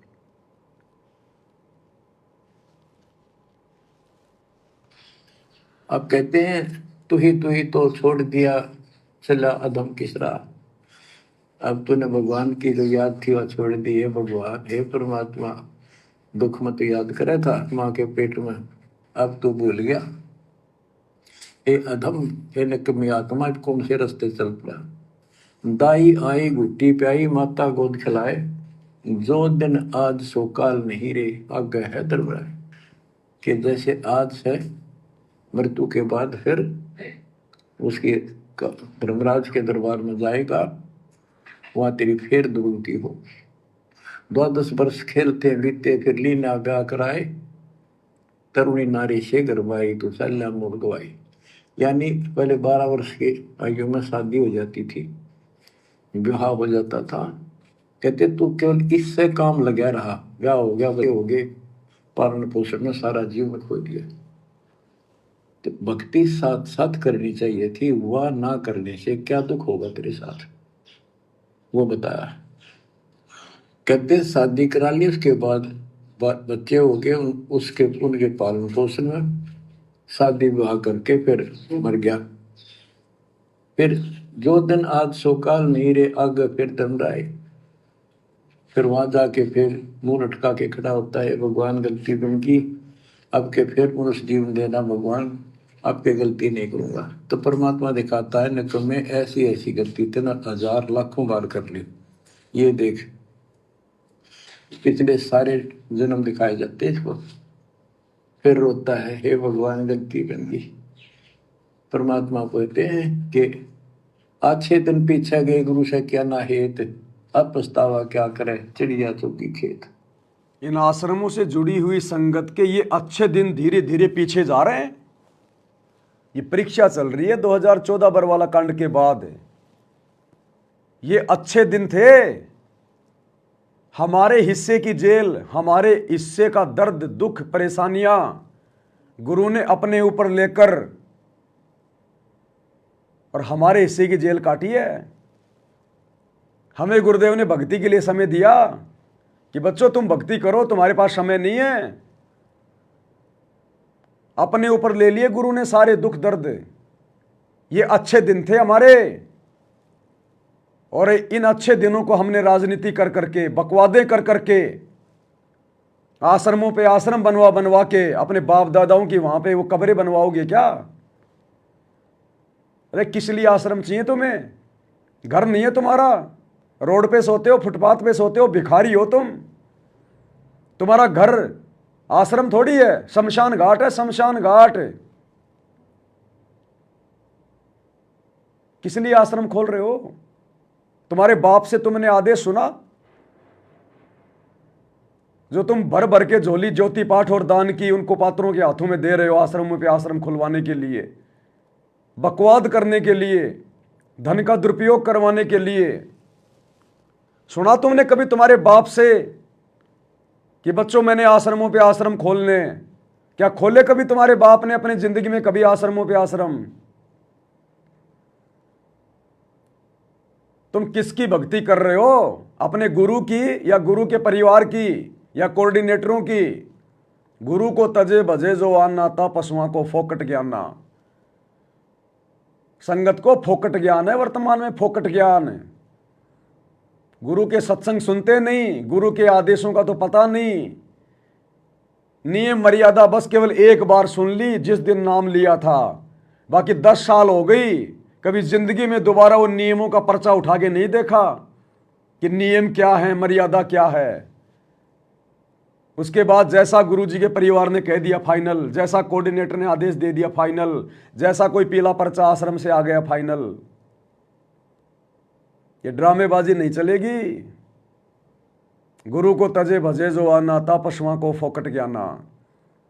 ये हमारे अच्छे दिन थे, जिन दिनों को तुमने बुरे दिनों में तब्दील कर दिया, दुनिया भर की बुराइयां करके। ये परीक्षा ले रहा था सतगुरु, हमारी परीक्षा। तुमने सोचा गुरुजी ने तो हमारे को फ्री छोड़ दिया। अरे परीक्षा के समय टीचर भी फ्री छोड़ देता है। परीक्षा के समय में कोई हाजिरी नहीं होती, टीचर कोच भी नहीं पढ़ाता, डंडे वंडे नहीं मारता टीचर उस परीक्षा में, चाहे तू सही लिख रहा है चाहे तू गलत लिख रहा है। परीक्षा के समय टीचर नहीं धमकाएगा, डंडे नहीं मारेगा। तो 2014 पर वाला कांड के बाद गुरु ने हमारे को अपने से दूर करके हमें फ्री छोड़ दिया कि बेटा तेरी परीक्षा है, अब देखूंगा तूने मेरे ज्ञान को कितना आधार बनाया। और हमने सोचा हमारे को तो गुरुजी ने फ्री कर दिया, अब गुरुजी है ही नहीं, हमें डर किस बात का, और लग गए मन मर्जी करने। ये जितनी भी बकवादें गुरु के परिवार ने और इन कोऑर्डिनेटरों ने संगत से करवाई है, खुद करी है। क्या तुम्हारे गुरु ने कभी भी 1994 से 2014 तक की?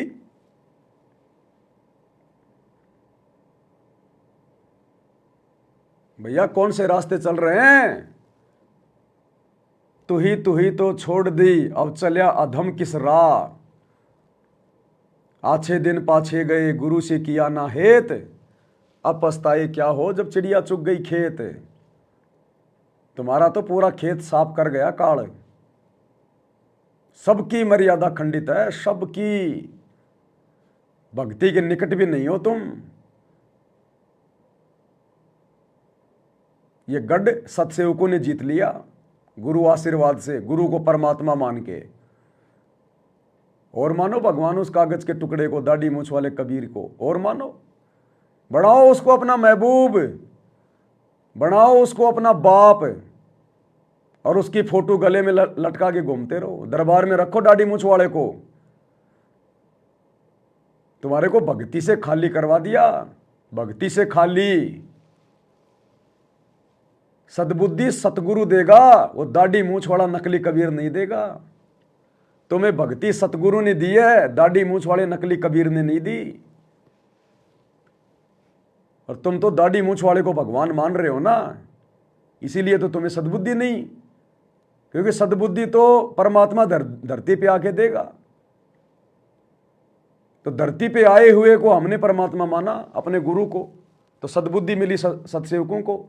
और तुमने परमात्मा माना उस नकली कबीर को, दाढ़ी मूछ वाले को, जो धरती पे है ही नहीं।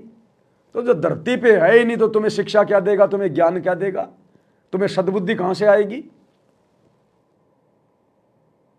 और दुर्बुद्धि के शिकार हो गए तुम सारे के सारे। और अब भी तुम्हें सद्बुद्धि नहीं आएगी।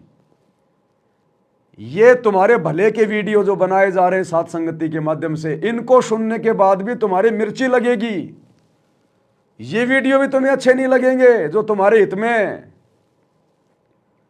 क्योंकि परमात्मा ने नीच आदमी की यही पहचान बताई। परमात्मा कहते हैं कहूं साची मानने बुरी, यही परीक्षा नीच आदमी की यही पहचान होती है। उसको जितना उसके भले की बात बताओगे उतना ही वो तुम्हारे को वो गलत समझेगा। तो कहते हैं कहूं साची मानने बुरी, यही परीक्षा नीच। और जितनी धोवो कच्ची दीवार उतनी माचे कीच। मिट्टी की दीवार को जितना पानी से धोओगे उतना ही ज्यादा कीचड़ बनेगा। तो अब तुम्हारे ऊपर हम सत्सेवकों के ये वीडियो भी कोई असर नहीं करेंगे। क्योंकि ये कहावत है कि गधे की आंख में अगर कोई देसी घी डाले तो गधा सोचता है मेरी आंख फोड़ रहा है। तो तुम भक्तों को जो हम समझा रहे हैं ना सत्सेवक, गुरु जी के ज्ञान आधार से दिन रात वीडियो बना के, दिन में 2-2 बार लाइव आना, ये जीव के बस की बात नहीं है जब तक सतगुरु अपना पूरा आशीर्वाद ना दे। हम तो तुम्हारी आंखों में देसी घी डाल रहे हैं और तुम्हें लग रहा हमारी आंखें फोड़ी जा रही हैं। आंखें तो तुम्हारी फूट चुकी हैं, हम तो ठीक करने का प्रयास कर रहे हैं। अंधे तो तुम्हें काल ने कर दिया, हम तो तुम्हारी आंखें ठीक करने का प्रयास कर रहे हैं कि कोई भली आत्मा होगी तो काल के जाल से, उन फर्जी आश्रमों वाली कैद से बाहर निकल जाएगी और अपने गुरु जी के ज्ञान को आधार बना के और साथ संगति से जुड़ के अपना आत्म कल्याण करवा लेगी। नहीं तो अंधे तो तुम हो चुके हो।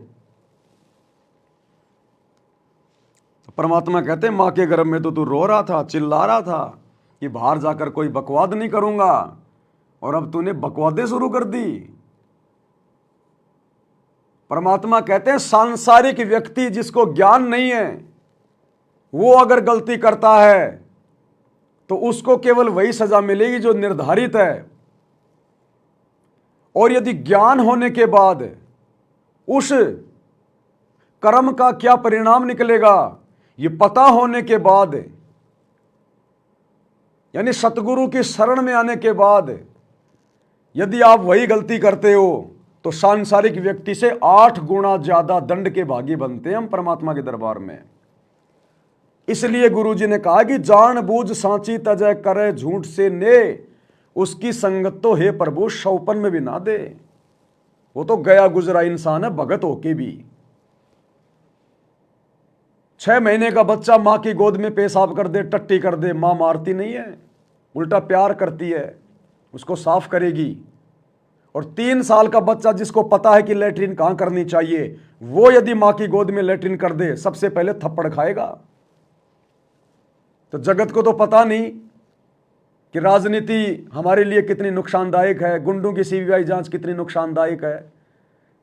हम यदि अपना पैसा फालतू में लोगों की धर्मशाला बनवाने में, लोगों के आरक्षणों में, गुंडों की सीबीआई जांच में, स्टेडियम बनाने में बर्बाद करेंगे तो हमारे पैसे का क्या होगा। उनको तो पता नहीं।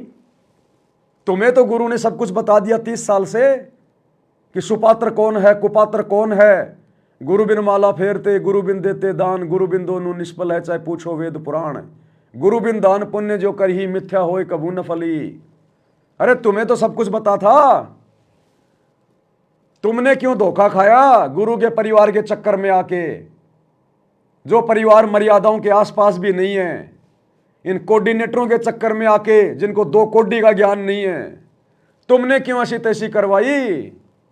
भक्तों यह है जानबूझ के की गई गलती। इसलिए तुम जैसे भक्तों की तो शक्ल देखना भी परमात्मा ने मना किया है। जहां की संगत है प्रभु शौपन में भी ना दे।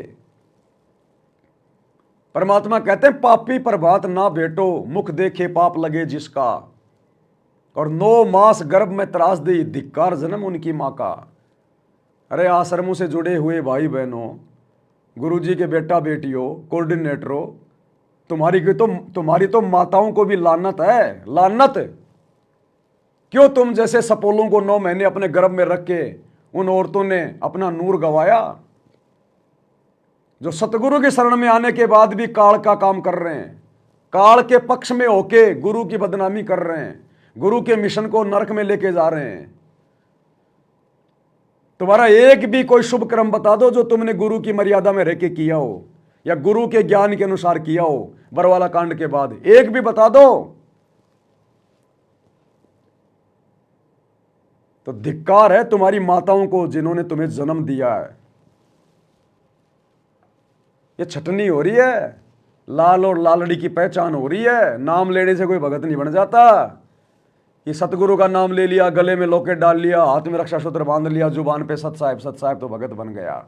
ताते सतगुरु शरणा लीजिए, कपट भाव जिन दूर करीजिए। जिसके दिलो दिमाग से सतगुरु का ज्ञान सुनकर सारे कपट भाव दूर हो जाएंगे, जो शौपन में भी अपने गुरु के साथ धोखा करने की नहीं सोचेगा, उसको सतगुरु शरण में लेता है। और तुमने तो राजनीति करके अपने गुरु के साथ में धोखा कर दिया। गुरु कह रहा है कि राजनीति नहीं करनी, भगत का और राजनीति का 36 का आंकड़ा है, और तुम राजनेताओं के तलवे चाट रहे हो, तो तुमने तो अपने गुरु के साथ में धोखा कर दिया। तुम तो कपट कर रहे हो।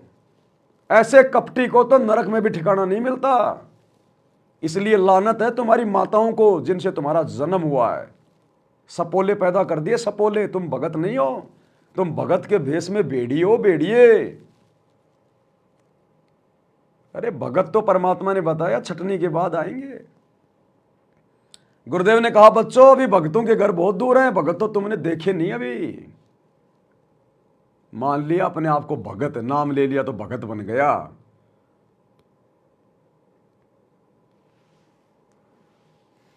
क्या कह रहे हैं परमात्मा?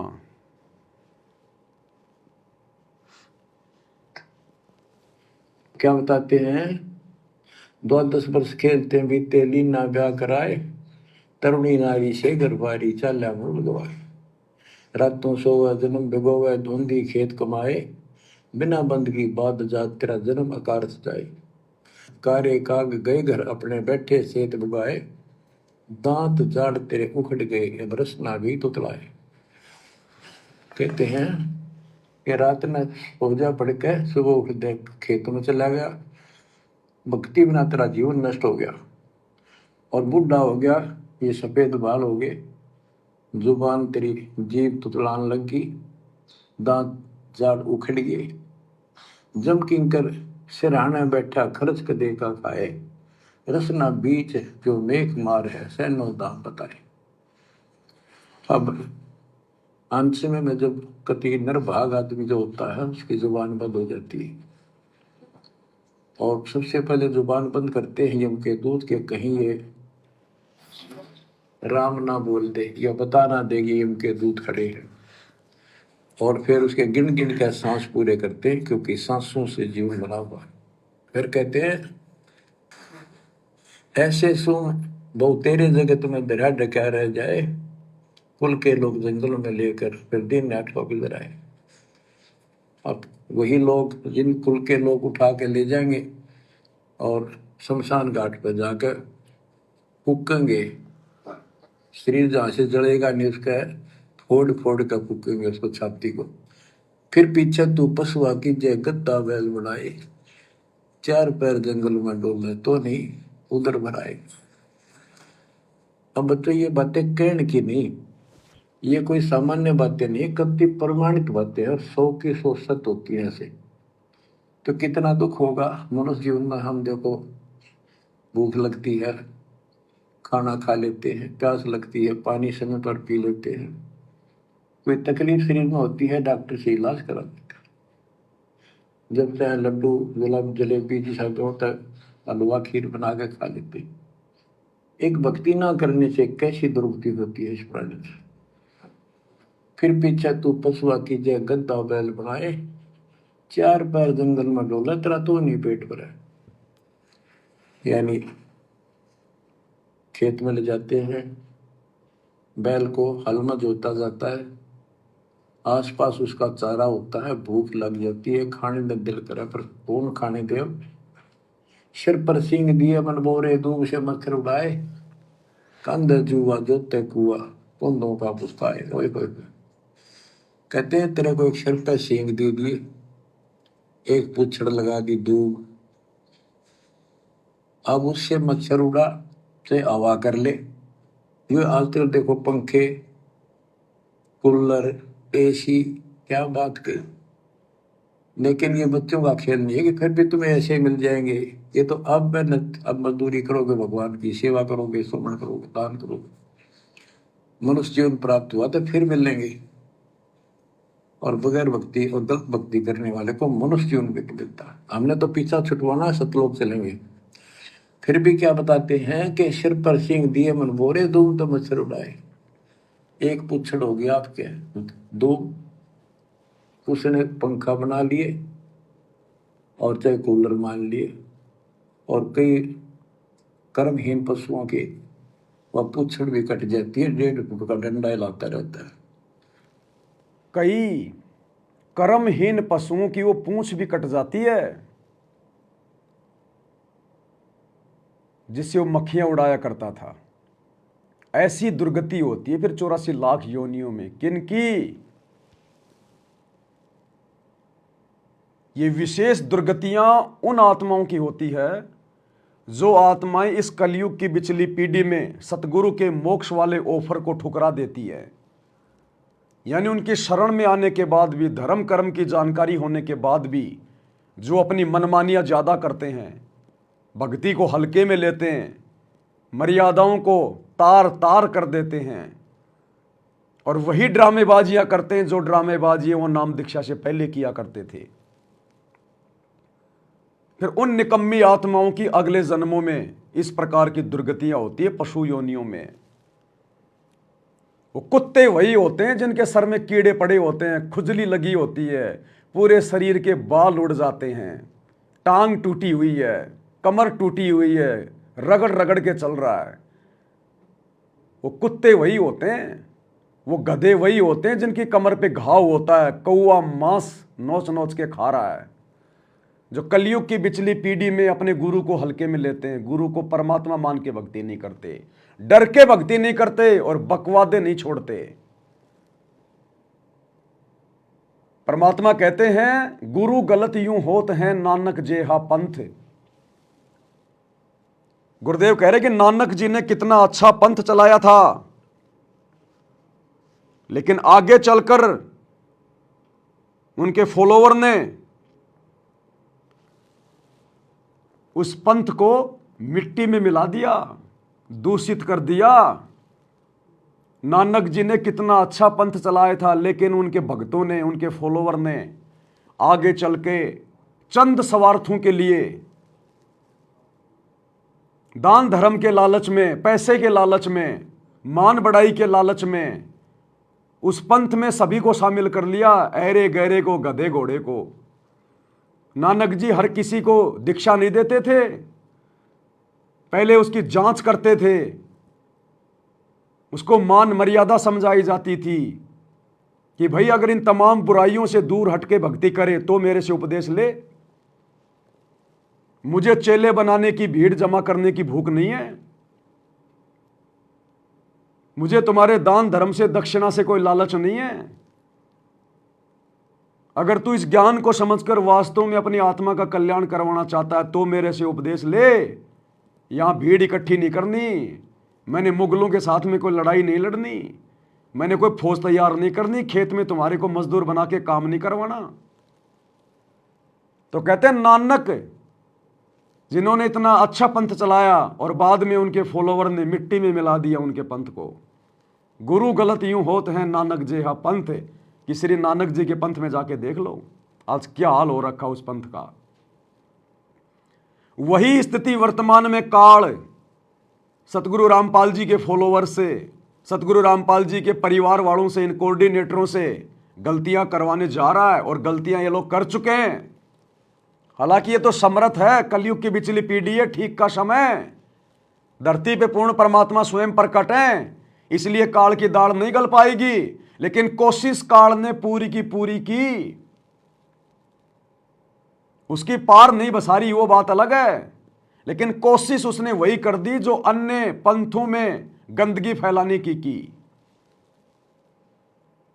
आज गुरुदेव के जेल जाने के बाद उनके परिवार ने चंद पैसों के लालच में, ज्योति पाठ और दान के लालच में, अपनी मान बढ़ाई के लिए इस पंथ में गधों को और घोड़ों को, सबको जोड़ दिया। कोई मर्यादा निभाए ना निभाए कोई दिक्कत नहीं, बस आश्रम में आते रहो, अपनी कमाई का पैसा हमें देते रहो ज्योति पाठ के रूप में। आज इन्होंने गधों को और घोड़ों को एक ही खूंटे से बांध दिया। दुर्गति करके रख दी उनके पंथ की, दुर्गति। और एक नहीं, आपको सैकड़ों उदाहरण दे सकता हूं, सैकड़ों, बहुत सारे एग्जाम्पल हैं। एक लड़का दिखाता हूं आपको मैं, आप सब जानते होंगे इसको, इसकी शक्ल दिखा देता हूं एक बार मैं आपको।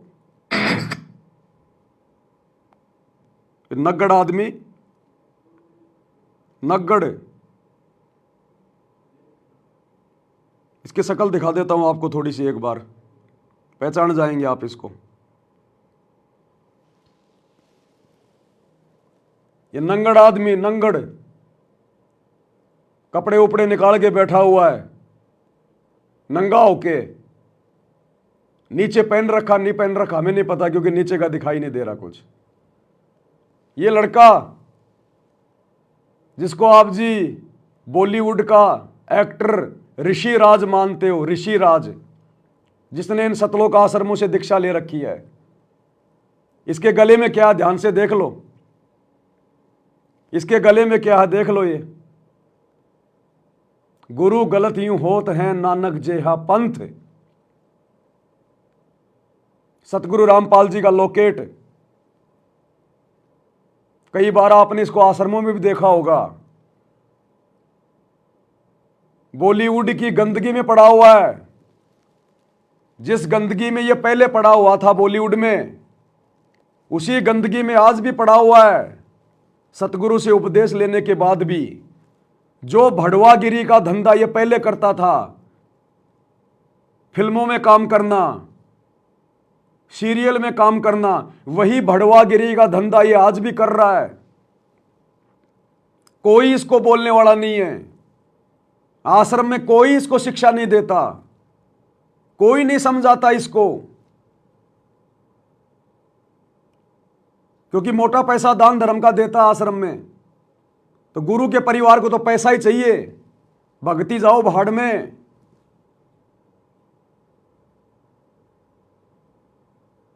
गधा आओ चाहे घोड़ा आओ, कोई मतलब नहीं है। आगे चलकर यही गंदगी सतगुरु रामपाल जी के बदनामी का कारण बनती है। अरे ये क्या शिक्षा दे रहा है लोगों को सतगुरु से उपदेश लेने के बाद? क्या प्रेरणा दे सकता है ये समाज को? भड़वागिरी के अलावा कोई प्रेरणा नहीं दे सकता। इसके हाथों से बांटी गई पुस्तक किसके ऊपर असर करेगी? इसके मुंह से सुनाया गया सत्संग किसके ऊपर असर करेगा, जो खुद अपने गुरु की एक भी बात को अपने जीवन में लागू नहीं कर रहा?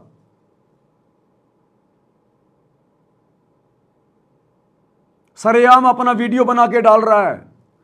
इस निकम्मे को शर्म नहीं आई? कम से कम ये भड़वागिरी का धंधा करने से पहले अपने गुरु का लोकेट तो गले से निकाल देता।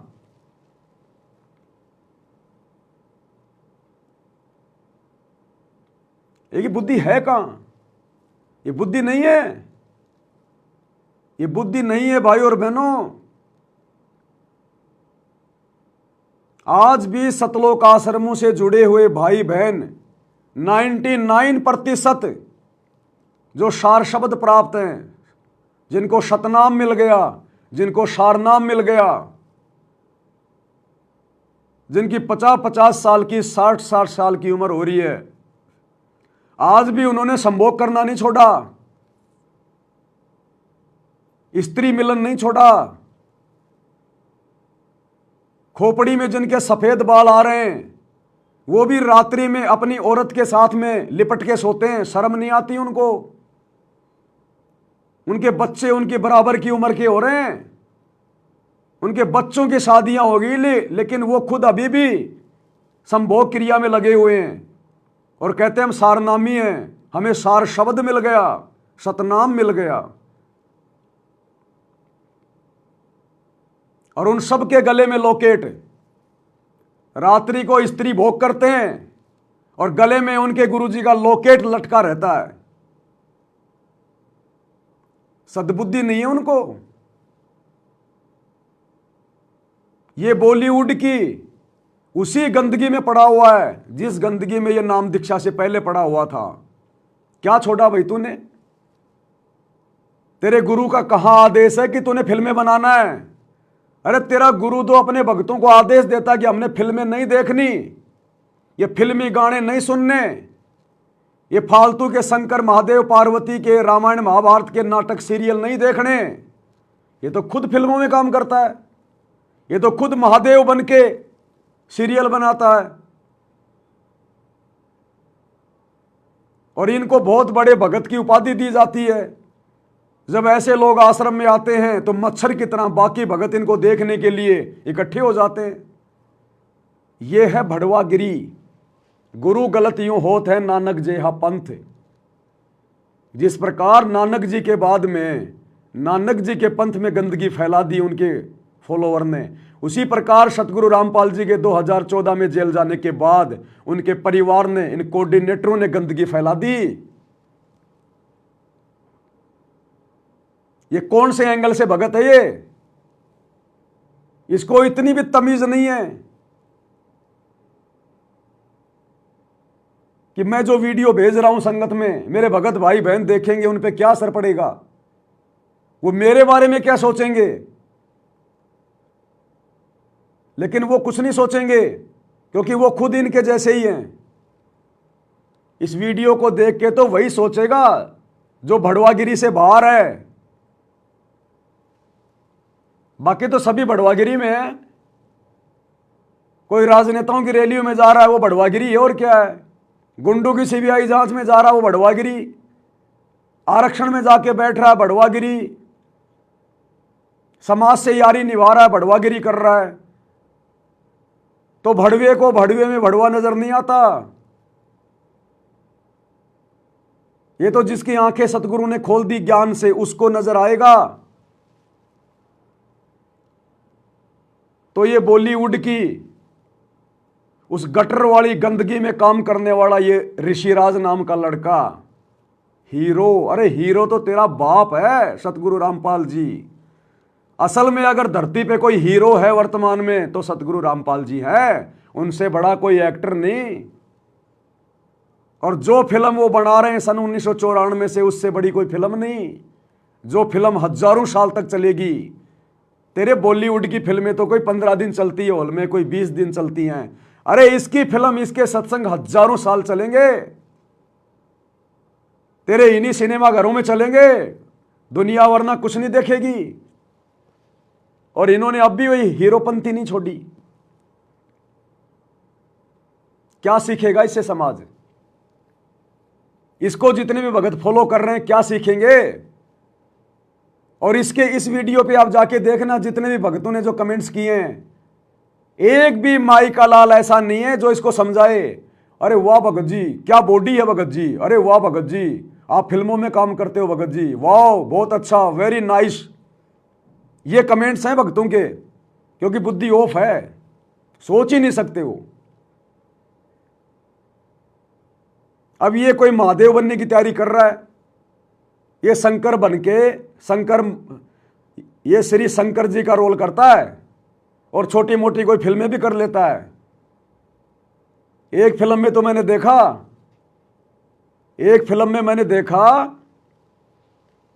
एक टोवेल के अंदर नारियल बांध के और 2-4 लोगों का ये सिर फोड़ रहा है। ये सतगुरु रामपाल जी का भगत ऋषिराज। वो फिल्म का नाम पता नहीं मुझे क्या है, उसमें अक्षय कुमार भी है और वो डैनी भी है।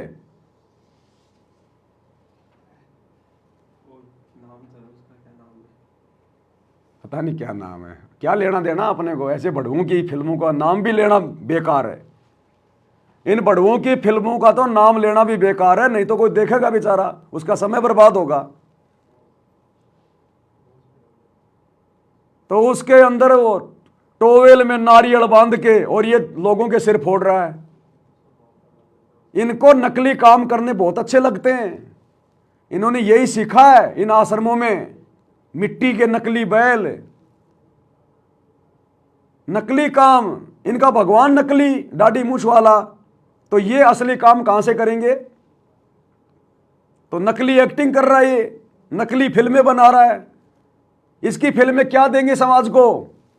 ये भगत होके फिल्में बना रहा है, क्या शिक्षा देगा समाज को? ये इसकी फिल्में क्या शिक्षा देंगी समाज को?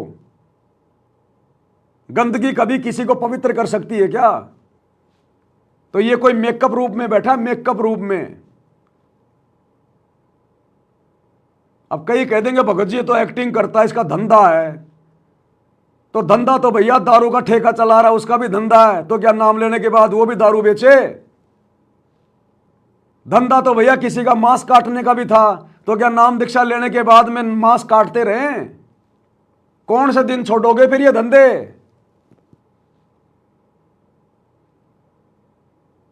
अरे जिस बॉलीवुड की गंदगी ने समाज को सबसे ज्यादा बिगाड़ा, तुम्हारे गुरु के भक्ति मार्ग में सबसे ज्यादा गंदगी किसने फैलाई? तो इन फिल्मों ने, इन धारावाहिक ने, इन सीरियल ने। तुम्हारा गुरु तो इन नकली ब्रह्मा विष्णु महेश की, शंकर भगवान की असलियत को सबके सामने लाना चाहता है। और ये शंकर भगवान का रोल करके, महादेव का रोल करके, ये दुनिया के दिलो दिमाग में इन नकली भगवानों की महिमा को जमा रहा है। अरे डूब के मर जाना चाहिए इसको। अगर इसको कोई 20 करोड़ रुपए दे तो भी इसने ये रोल नहीं करना चाहिए शंकर जी का। अरे अब तू भगत बन गया, तेरे को परमात्मा ने भगत का रोल दे दिया, अभी भी तू काल के बेटे का रोल कर रहा है। तो ये मेकअप रूम में बैठा है, और वो जो मेकअप करने वाला इसका मेकअप कर रहा है, इसके झूठे बाल लगा रहा है, नकली बाल लगाएगा, इसके थोबड़े को पता नहीं लाल काला पीला करेगा, पाउडर पाउडर क्रीम करम क्या लगाते हो मेकअप में, नकली इसको वो कपड़े पहनाएगा और महादेव बना के खड़ा कर देगा। और गले में लटका रखी है सतगुरु रामपाल जी की फोटो। दुनिया को संदेशा दे रहा है कि सतगुरु रामपाल जी की भक्ति में ये फिल्में देखना कुछ मना नहीं है। वो तो सतगुरु रामपाल जी ने फालतू में ऐसे बोल दिया, देखो मैं तो उनका भगत हूं, मैं तो फिल्में में काम करता हूं, मैं तो फिल्में बनाता हूं। क्या ये किसी को कहेगा कि फिल्में मत देखना? क्या ये बंदा किसी को कह सकता है जो खुद फिल्में बनाता है कि भैया फिल्में मत देखो, फिल्में मत देखो? तो ये काहे का भगत है? ये गुरु कह रहा है फिल्में नहीं देखनी और ये फिल्म बना रहा है, तो ये कैसे दुनिया को कहेगा कि फिल्में नहीं देखनी? ऐसे गधे आश्रमों में लाके बांध दिए गए, पता ही नहीं चल रहा गधा कौन है, घोड़ा कौन है। और इनको परम भगत समझे जा रहे हैं। इनको देख के भगत बड़े प्रभावित होते हैं, ओ हो ऋषिराज भगत आ गया, ऋषिराज भगत आ गया। नाम तो ऋषिराज यानी परम भगत, ऋषियों में सर्वश्रेष्ठ, और काम गधे से भी गया बीता, कुत्ते से भी गया बीता काम। बॉलीवुड तो बढ़ुओं की मंडली है, बढ़ुओं की मंडली, जिन्होंने तुम्हारे गुरु के भक्ति मार्ग में सबसे ज्यादा बाधा पैदा कर रखी है। तो देख लो एक बार इसको, 2-2.5 मिनट का वीडियो है, कहां जाएगा ये श्रृंगार करा के। साइड में लगाऊं क्या उसके अंदर लगाऊं क्या वीडियो साइड में? ना वैसे देख लेंगे, क्या इसकी शक्ल दिखा के क्या करना है? ऐसों की तो शक्ल देखना भी पाप है, ये तो मेरी मजबूरी है, मैं दिखा रहा हूं। परमात्मा कहते हैं जानबूझ सांची तजय करे झूठ से ने, ये जानबूझ के तो बकवाद कर रहा है। और ऐसे लोगों की तो संगति प्रभु सपन में भी ना दे। इन्हीं के लिए कहा परमात्मा ने, पापी प्रभात ना बेटो मुख देखे पाप लगे जिसका, 9 मास गर्भ में तराश दी धिक्कार जन्म इसकी मां का। और ऐसे लोगों को जो सपोर्ट कर रहे हैं भगत, धिक्कार है उनकी माताओं को। ऐसे निकम्मों को तो गर्भ में मर जाना चाहिए था, गर्भ के अंदर, ताकि आज ऐसे परम संत की बदनामी का कारण ना बनते। अब पाओगे तुम मोक्ष अपने गुरु जी के सतलोक जाने के बाद। अरे जब गुरु के रहते सहते ये परम भगत भड़वागिरी नहीं छोड़ रहे, तो गुरु के सतलोक जाने के बाद तो मोक्ष पाओगे क्या? इसलिए दास कहता जब तक गुरु है तब तक भक्ति है, तब तक मोक्ष है, बाद में कुछ नहीं मिलेगा।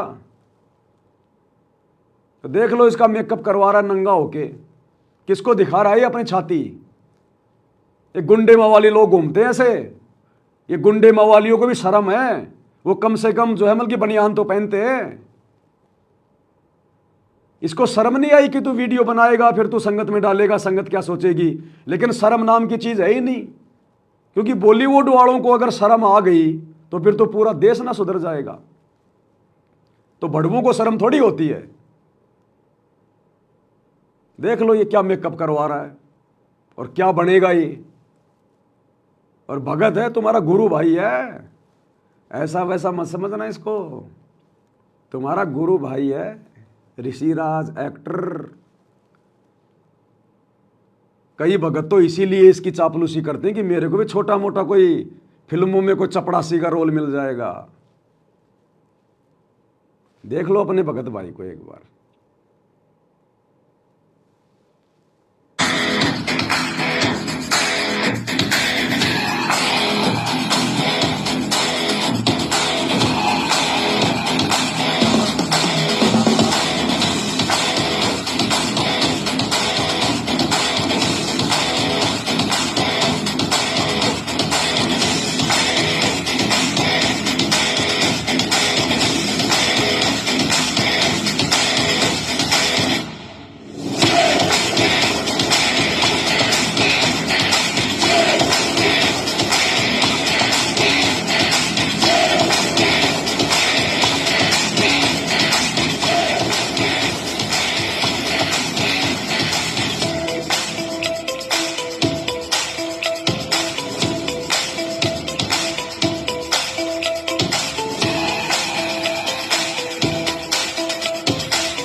बन गया ऋषिराज से नागराज। ये बन गया नागराज। ये है सतलोक आश्रमों से जुड़े हुए हमारे भगत, गुरु गलत यूं होत हैं नानक जेहा पंथ। ये बढ़वागिरी गुरु के रहते सहते नहीं छूट पा रही, गुरु के सतलोक जाने के बाद कैसे छूटेगी? ये हिजड़े नहीं होते, ये जब मार्केट में पैसा मांगने के लिए निकलते हैं तालियां पीट पीट के, उससे पहले मेकअप करते हैं पूरा ऋषिराज की तरह।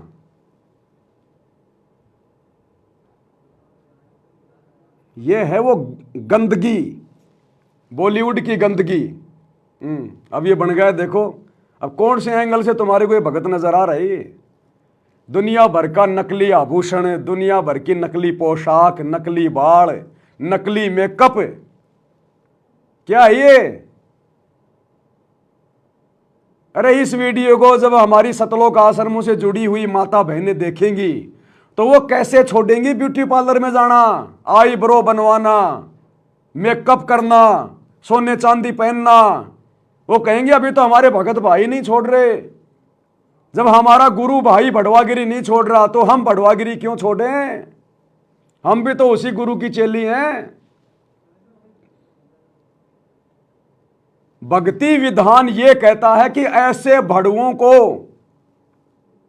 इसने तो नाम ले रखा है, अगर नाम नहीं ले रखा है तो भी ऐसे भड़ुओं को सतगुरु के उस पवित्र स्थान पर आश्रम में पैर टेकने की जगह भी नहीं देनी चाहिए, पैर टेकने की जगह भी। यह सतगुरु का विधान कहता है। और ये भगत होके बढ़वागिरी कर रहे हैं, बॉलीवुड की उस गंदगी में रमे हुए हैं, ये दुनिया भर का पाखंड कर रहे हैं। क्या शिक्षा देगा ये समाज को?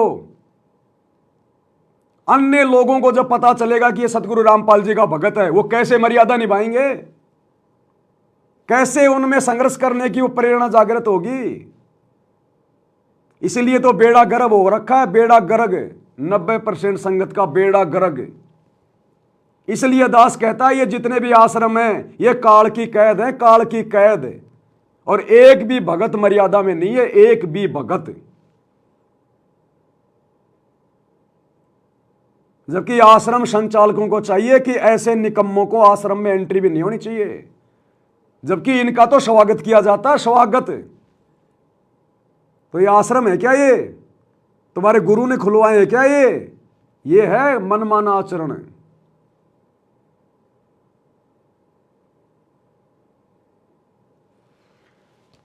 इसलिए भाई और बहनों, परमात्मा ने अंत में दुखी होकर फिर सात संगतियां शुरू करवाई हैं कि बात बनेगी नहीं ऐसे। तो ये भड़वागिरी करते तो इनको असंख्य जन्म हो गए, कैसे छूटेगी?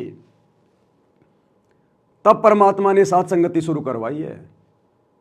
इसलिए सात संगति में भड़वागिरी के लिए कोई जगह नहीं है। इसलिए यह परमात्मा का 13वां यथार्थ पंथ है। अब कौन से एंगल से भगत है ये? और ये जीने की राह पुस्तक हाथ में लेके, जीने की राह, जीने की राह। अरे तू तो जीना सीख ले पहले। अरे तेरा गुरु जैसा जीवन देना चाहता है वैसा जीवन तू तो सीख ले। उस जीने की राह में इन फिल्म वालों को गुरुजी ने भड़वा बताया, भड़वा। तो तेरे गुरु ने तेरे को तो भड़वा बोल दिया। तू तो भड़वागिरी का काम कर रहा है और दुनिया को जीने की राह पुस्तक बांट के कह रहा जीने की राह, जीने की राह। संत सतगुरु रामपाल जी का ज्ञान समझो। तू तो समझ ले पहले। इसलिए तो गुरु के ज्ञान का किसी पे कोई असर नहीं हो रहा, क्योंकि ज्ञान प्रचार करने वाले खुद ही ज्ञान में नहीं चल रहे। अरे तुमसे तो महात्मा गांधी अच्छा। महात्मा गांधी, एक बुढ़िया का बेटा बहुत ज्यादा मीठा खाता था, तो बुढ़िया ने सोचा कि कहीं भाई बेटे की दिक्कत ना हो जाए, तो सोचा कि महात्मा गांधी जी महापुरुष हैं, उनके वचन में शक्ति है, लोग बड़े बड़े लोग उनकी बात मानते हैं, तो मेरा बेटा भी मानेगा। तो महात्मा गांधी के पास गई, महात्मा जी को प्रणाम किया। बोले महात्मा जी मेरा बेटा बहुत ज़्यादा चॉकलेट खाता है, बहुत ज़्यादा मीठा खाता है, महाराज कल को बीमार हो जाएगा, मेरी बात मानता नहीं। आप महात्मा हैं, बड़े बड़े लोग आपकी बातें मानते हैं, अंग्रेज भी आपकी बातें मानते हैं, मेरा बेटा भी मानेगा। तो महात्मा गांधी ने कहा कि बहन तू 1 सप्ताह के बाद में आना। चली गई, सोचा भाई कोई इमरजेंसी काम होगा, कहीं जाना होगा। 1 सप्ताह के बाद आई तो महात्मा गांधी ने उस लड़के से कहा कि बेटा मीठा मत खाया कर, मीठा स्वास्थ्य के लिए ठीक नहीं होता। तो बेटा बोला ठीक है महाराज जी नहीं खाऊंगा। बोला जा बेटी। तो उस बहन ने कहा कि महाराज जी अगर आपने यही बातें बोलनी थी तो ये बातें तो आप सप्ताह भर पहले भी बोल देते, क्यों मेरे पैर तुड़वाए आज वापस यहां आई हूं। तो महात्मा गांधी ने कहा कि बेटा जब तू आई थी ना उस समय तक तो मैं खुद ही गुड़ खाया करता था, मैं खुद ही मीठा खाता था बहुत ज्यादा। अगर उस समय मैं इसको बोलता कि बच्चा मीठा नहीं खाना चाहिए, मीठा खराब है, और मैं मीठा खा रहा हूं, तो मेरी बात का तेरे बेटे पे असर नहीं होगा। इसलिए पिछले 1 सप्ताह से मैंने मीठा नहीं खाया और ना आगे खाऊंगा आवश्यकता से ज्यादा, इसलिए मेरी बात का तेरे बेटे पे असर होगा।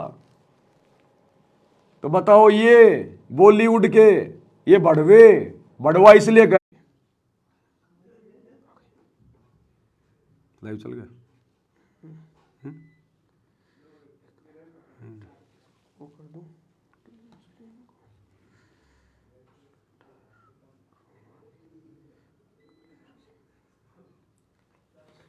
फेस की तरफ लाइट दिख रही है। लाइट हो गया लाइव। नहीं चल रहा है। तो भाई और बहनों देखो ये भड़वागिरी की बातें सुन सुन के लाइट को भी शर्म आ गई, बिजली भी भाग गई, लेकिन आश्रमों से जुड़ी हुई संगत को शर्म नहीं आ रही, जो ऐसे भड़ुओं को आश्रम में एंट्री दे रही है। बेचारी बिजली शर्मा गई, बिजली कट गई कि मैं भी ऐसे भड़ुओं का जो अपने गुरु को बदनाम कर रहे हैं नाम लेने के बाद, मैं भी ऐसे भड़ुओं की शक्ल देख के पाप की भागी नहीं बन सकती। बिजली कट गई। इन आश्रमों से जुड़े भाई बहनों को यह भड़वागिरी देख देख के, और इस व्यक्ति को जो कहता मैं सतगुरु रामपाल जी का भगत हूं और बॉलीवुड की फिल्मों में काम कर रहा है, सीरियल में काम कर रहा है, गंदगी में सना हुआ है, इनको शर्म नहीं आ रही। इसलिए परमात्मा ने 7 संगतियां शुरू करवाई है, 7 संगतियां। तो भाई और बहनों कितना बड़ा सौभाग्य है आप और हम सभी भगत भाई बहनों का, जो परमात्मा ने हमारे ऊपर दया बख्श दी। हमें परमात्मा ने भड़वागिरी से बाहर कर दिया। हम भड़ुओं की शक्ल भी देखना पसंद नहीं करते, भड़वागिरी करना तो बहुत दूर की बात है। गुरु से नाम ले लिया, मोक्ष प्राप्त करेंगे, सतलोक जाएंगे। खाला का घर है, खाला का घर, सतलोक चले जाओगे तुम। ये भड़वागिरी करते करते, मर्यादा तोड़ते तोड़ते। गुरुदेव कहते हैं सतलोक जाना कोई बरवाड़े का कोई बस स्टैंड है क्या, जो रिक्शा करी और तुम पहुंच जाओगे। जोटा लगेगा, जोटा जोर लगेगा। फिर गई लाइव वो 760 के बीपीएस। तो भाई और बहनों आज का लाइव हम केवल यही समाप्त करेंगे। बेचारी लाइट भी चली गई शर्मा के, और कल फिर परमात्मा दया करेंगे 2 बजे, फिर इसका पार्ट नंबर 4 में हम आगे चर्चा करेंगे। तो आज के वीडियो में केवल इतना ही। परमात्मा हम सबको सद्बुद्धि दे, आशीर्वाद दे। बंदी छोड़ सतगुरु रामपाल जी भगवान की जय हो।